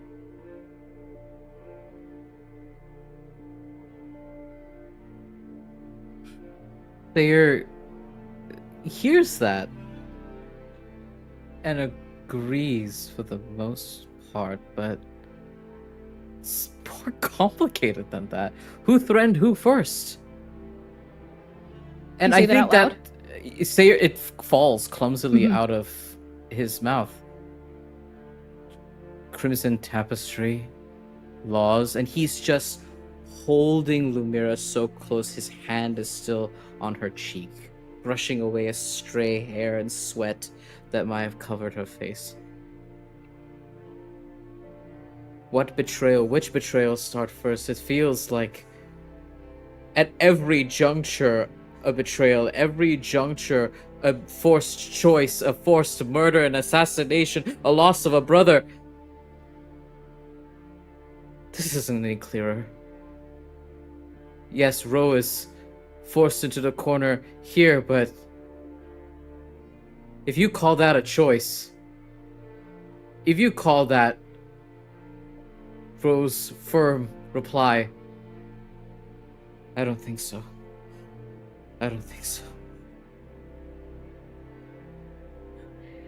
Mav, still holding Bo, chimes in. I mean, it's like Aisha said, right? Inferno is a cycle. There's no beginning, there's no end. For as long as I've been here, my entire life, it's just been filled with strife. Vampires at each other's necks all the time, and chief among them Lanius and Thrakar. The spiders and the shrikes, they have bad blood, literally. It's never gonna stop. What's the right path, Maverick? And Sayer, like, looks away from the mirror for a brief second. And he looks at Zynon, and he looks at Bo, and he looks at Yinghe, but what's the right path? Sometimes all you have is your family, what you hold. It's the only choice you can make. And behind those words are decades of heartache in Zynonesh. And he holds those words like the tender hand of oblivion. Bo says, "The vampires have their houses. The wolves have their scattered packs. We hunters? Wolves call us the stewards that keep the ecosystem in balance. Vampires call us the shears that snip wayward threads of the tapestry. We maintain balance in Inferno. We're called on by the tapestry, by the houses, by the city itself, to seek recompense for ills that go unrectified. So I understand that Ro did what had to be done. I also understand the sacrifices and the costs I would pay to protect those that I keep close." And their eyes fall on Zynon at that. And finally their eyes fall on Sayer. "And I also understand that there's no right or wrong here. Ever."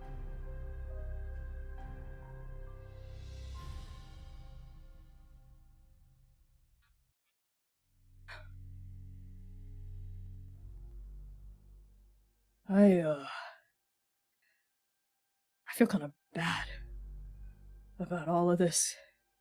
Y'all, I'm sorry. This wasn't the memory I wanted us to see. I would hope that at least we'd get some clarity about a good guy and a bad guy. No. But You both made the right choice. Both of you. And Sayer is, like, gaze cast down on Lumira's fluttering eyes. Sorry I snapped. It's alright. I care about her. I get that. I guess that's all we really have. The people we care about. People we love. Oh, God. Ren was really twisting the knife there with that Tavash stuff. Who's Tavash? Mav and Bo exchange a long, long look. And at that, Bo straightens up, finally pulls their eyes off of Lumira this whole time. Lumira's gently resting form. And then Z clears Z's throat. You really don't know, huh? Everyone in Inferno does, eventually. Though, there's a good reason no one talks about it. Tavash and Ro, well, they were... In places we shouldn't be, it seems.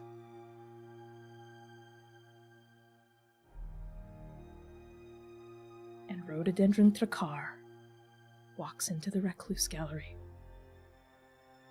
And we're going to end the session there. Thank you all so much for tuning in. It's been so good to have you all here for the midpoint episode, where definitely nothing happened. I've been your game master and creative director, Connie Chong, pronouns they, he, and she. I'm going to pass along introductions to our illustrious guest, Hamna Shahid.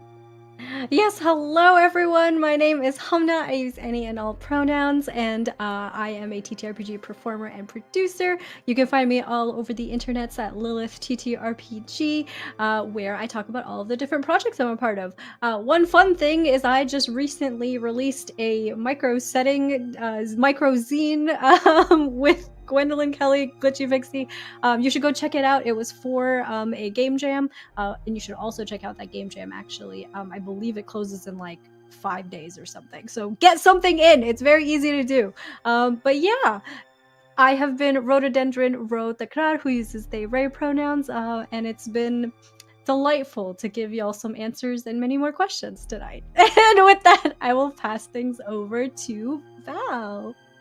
Hi everyone, my name is Valiant Dorian. I use him, his pronouns. You can find me all around the internet, Valiant Dorian or also Spirit Bear.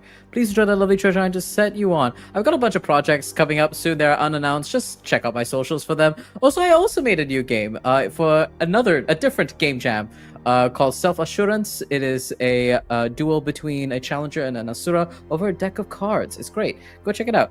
And tonight I had the distinct pleasure of playing Sayir, just let me punch something last name, who uses he, they pronouns. And I'm gonna pass it on over to Pop Pop. Old man, take it away. Oh gosh. Hi everyone, I'm Kai. You can find me all over the internet as a style of Imladris. It has been my sincere pleasure to play Mr. Zainin Esh. And you can find me here doing this. Oh, and you can come catch the finale of the Doomsayers tomorrow that Val and I are both in over on Taino Tales, where a lot more crying will probably ensue. On that note, I'm going to pass it on over to Sam. Hello, everyone. I'm Sam Star. I use she, they, and the occasional they pronouns. You can catch me all across the interwebs at Lust for Life X.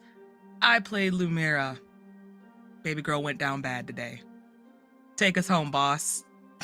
It's me, boss, and I'm taking us home. Thank you all so much for tuning into this deeply feral, once again, episode of the Chaos Protocol. If you enjoyed what you saw here tonight, consider leaving us a positive review, joining the Discord server, or posting about us on social media. Not only does it help our creator brains when we are on the verge of burnout, but it also helps us continue to reach out to sponsors to make this work possible. Next week, February 1st, we will be hosting another community stream to celebrate the multitude of Aquarius birthdays we have on cast. It's party time! In the meantime, stick around for the raid, and we will see you back here next week, same time, same place. Thank you all again so much for tuning into the special midpoint episode. Send our love over to the raid, and journey well, transplaters. Awoo!